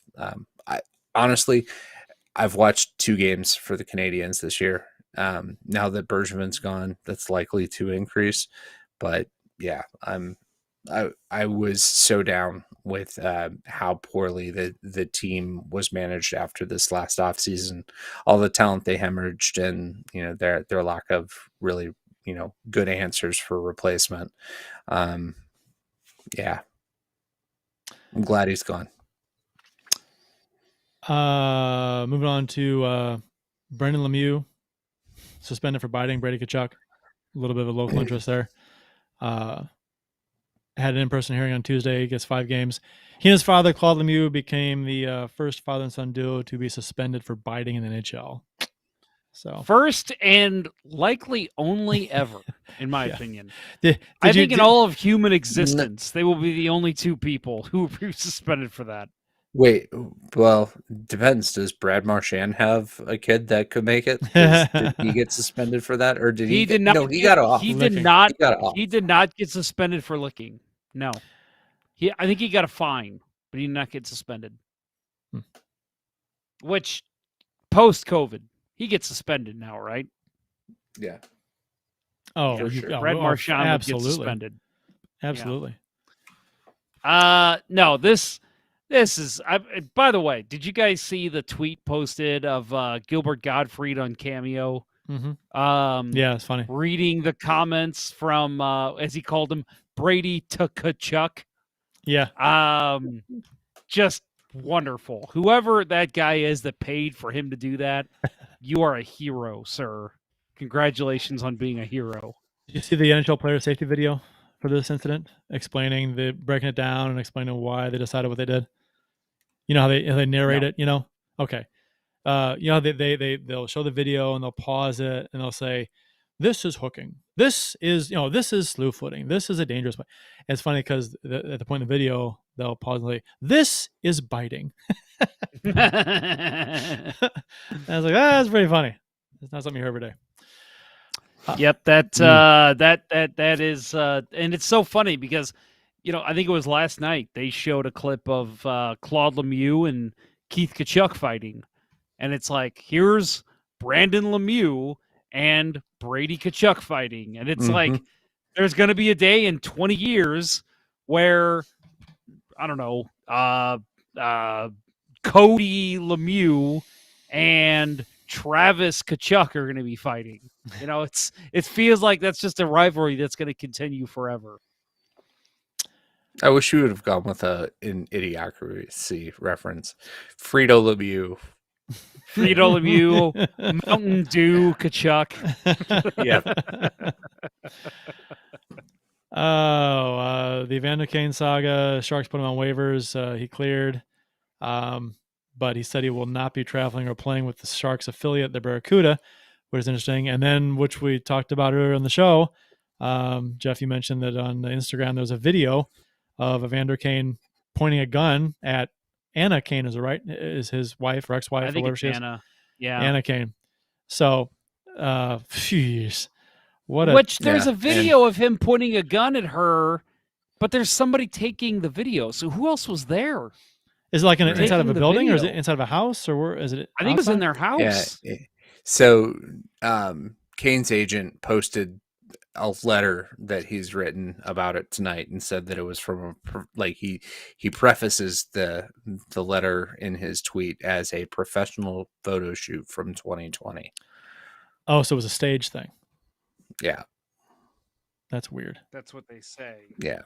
And then it's, a complete character assassination of his wife. So ex-wife, soon to be ex-wife. Well, it's all about a custody hearing. Yeah. Well, and he has custody. He gained custody because I mean, apparently I don't have it in front of me, but there was a decision that came down the courts that essentially that she has to go through therapy and crap, and they gave Evander Kane custody of their other daughter. So if Evander Kane's getting custody of your daughter after trial, you're kind of screwed up person for Evander Kane to get the custody. And during a Vegas Knights game, a woman took off her prosthetic leg to beat a fan with it. And yes, there is video of this moment. I did not hear about this. It's on Twitter. If you just Vegas Knights prosthetic leg, it's pretty fantastic. Game. It is. Yeah, she's turned around yelling at and like swinging. she's swinging, and then she's like, "Oh yeah, I've got this prosthetic leg," and she just like reaches down and pulls it off and just starts swinging that. Something tells me that she has done this before. It came off in a hurry. Yeah. Kick him up, Mister. Yeah, that was just interesting. So, Vegas Knights fans, that's a dang it. Yeah, that's something else. Theo, hadn't heard of this. What? Prosthetic leg beating? Yeah. I'll do this. I'll copy the Twitter link that's got the video that I have in here in the notes. I'll put it in the there you go. There you go, Theo. Oh, found it. Yeah. It's absurd. Fantastic. It's ridiculous. It's fantastic. Jason Miller, crappy goalie in the chat, says whether the video was staged or not, talking about Kane. Yeah. Why would any team risk anything for Evander Kane? And that's what I've been saying. I've been seeing people like somebody posted, I think it was something on the Hockey Writers that was like, I think it was like why the Canucks should go get Evander Kane. And I'm like, no, stay away from him. I'll tell you why. Why would anyone go and get him? I'll tell you why, because he can play. I mean, I'm not saying that, but he can't play.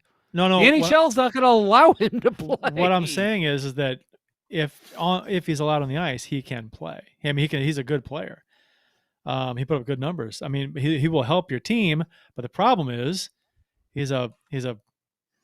He's awful. Don't get me wrong. Exactly. Don't get me wrong. Like Anthony DeAngelo, as far as we've seen in Carolina, he's worked out. Now he's injured, or actually, I think he's on COVID protocol. But surprise. Piece of shit. Yeah, he's a piece of shit. We all know it. But it's like the guy is a dumbass. He's a bigot. But like, I see teams willing to at least give him a chance because he can play. Same thing with Evander. Evander is a good player, but the only issue is I don't see the reward what's the word I'm looking for? I don't see the risk outweighing the reward right. with Evander Kane.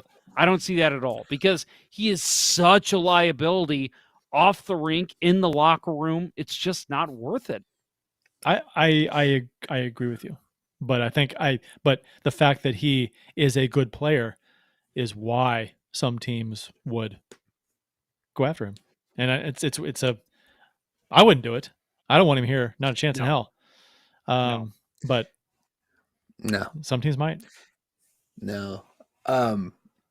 Just real quick, I just noticed what's on TNT right now post game. It's the Road to Winter Classic. It's already started. Yeah. It was on Wednesday after the game, and which is tonight. Oh yeah, right. Sorry. No, yeah. It's Thursday, actually, Jeff. It's technically Thursday now. Yeah. So, for some reason, I was thinking it was Yeah, on the Blues game on that's a Tuesday. bad time. I remember them saying that, oh, it's after the game, and I'm like, wait a minute, they got the late game on Wednesday. Yeah. Like, it's weird Yep. they're debuting it now, but hopefully they'll replay it. Oh, it'll hopefully be replayed. all day tomorrow. It should be on demand too. I'd imagine on your cable Yeah. network, your on-demand services for TNT should be on demand. I would hope. Or and sure, it might be on YouTube too. I don't know. We'll see. Yeah. Oh, okay. This is a long show. I'm pushing 3 hours here. Good Lord. Yeah, Very much so. Let's get out of Dodge. Support for Let's Go Blues Radio is brought to you in part by ID Life, the world's only truly personalized vitamin platform based on a health assessment of your DNA. Visit rockinthatidlife.com for more information. That's rockinthatidlife.com and get 10% off by texting Dustin at 636-393-8745 and tell him Let's Go Blues Radio sent you. And by Center Ice Brewery, St. Louis's only hockey-themed brewery. Visit centericebrewery.com today to schedule a no-contact curbside pickup or to make a reservation in the tap room located at 3126 Olive Street in Midtown St. Louis. It's one of the best places to watch a Blues game.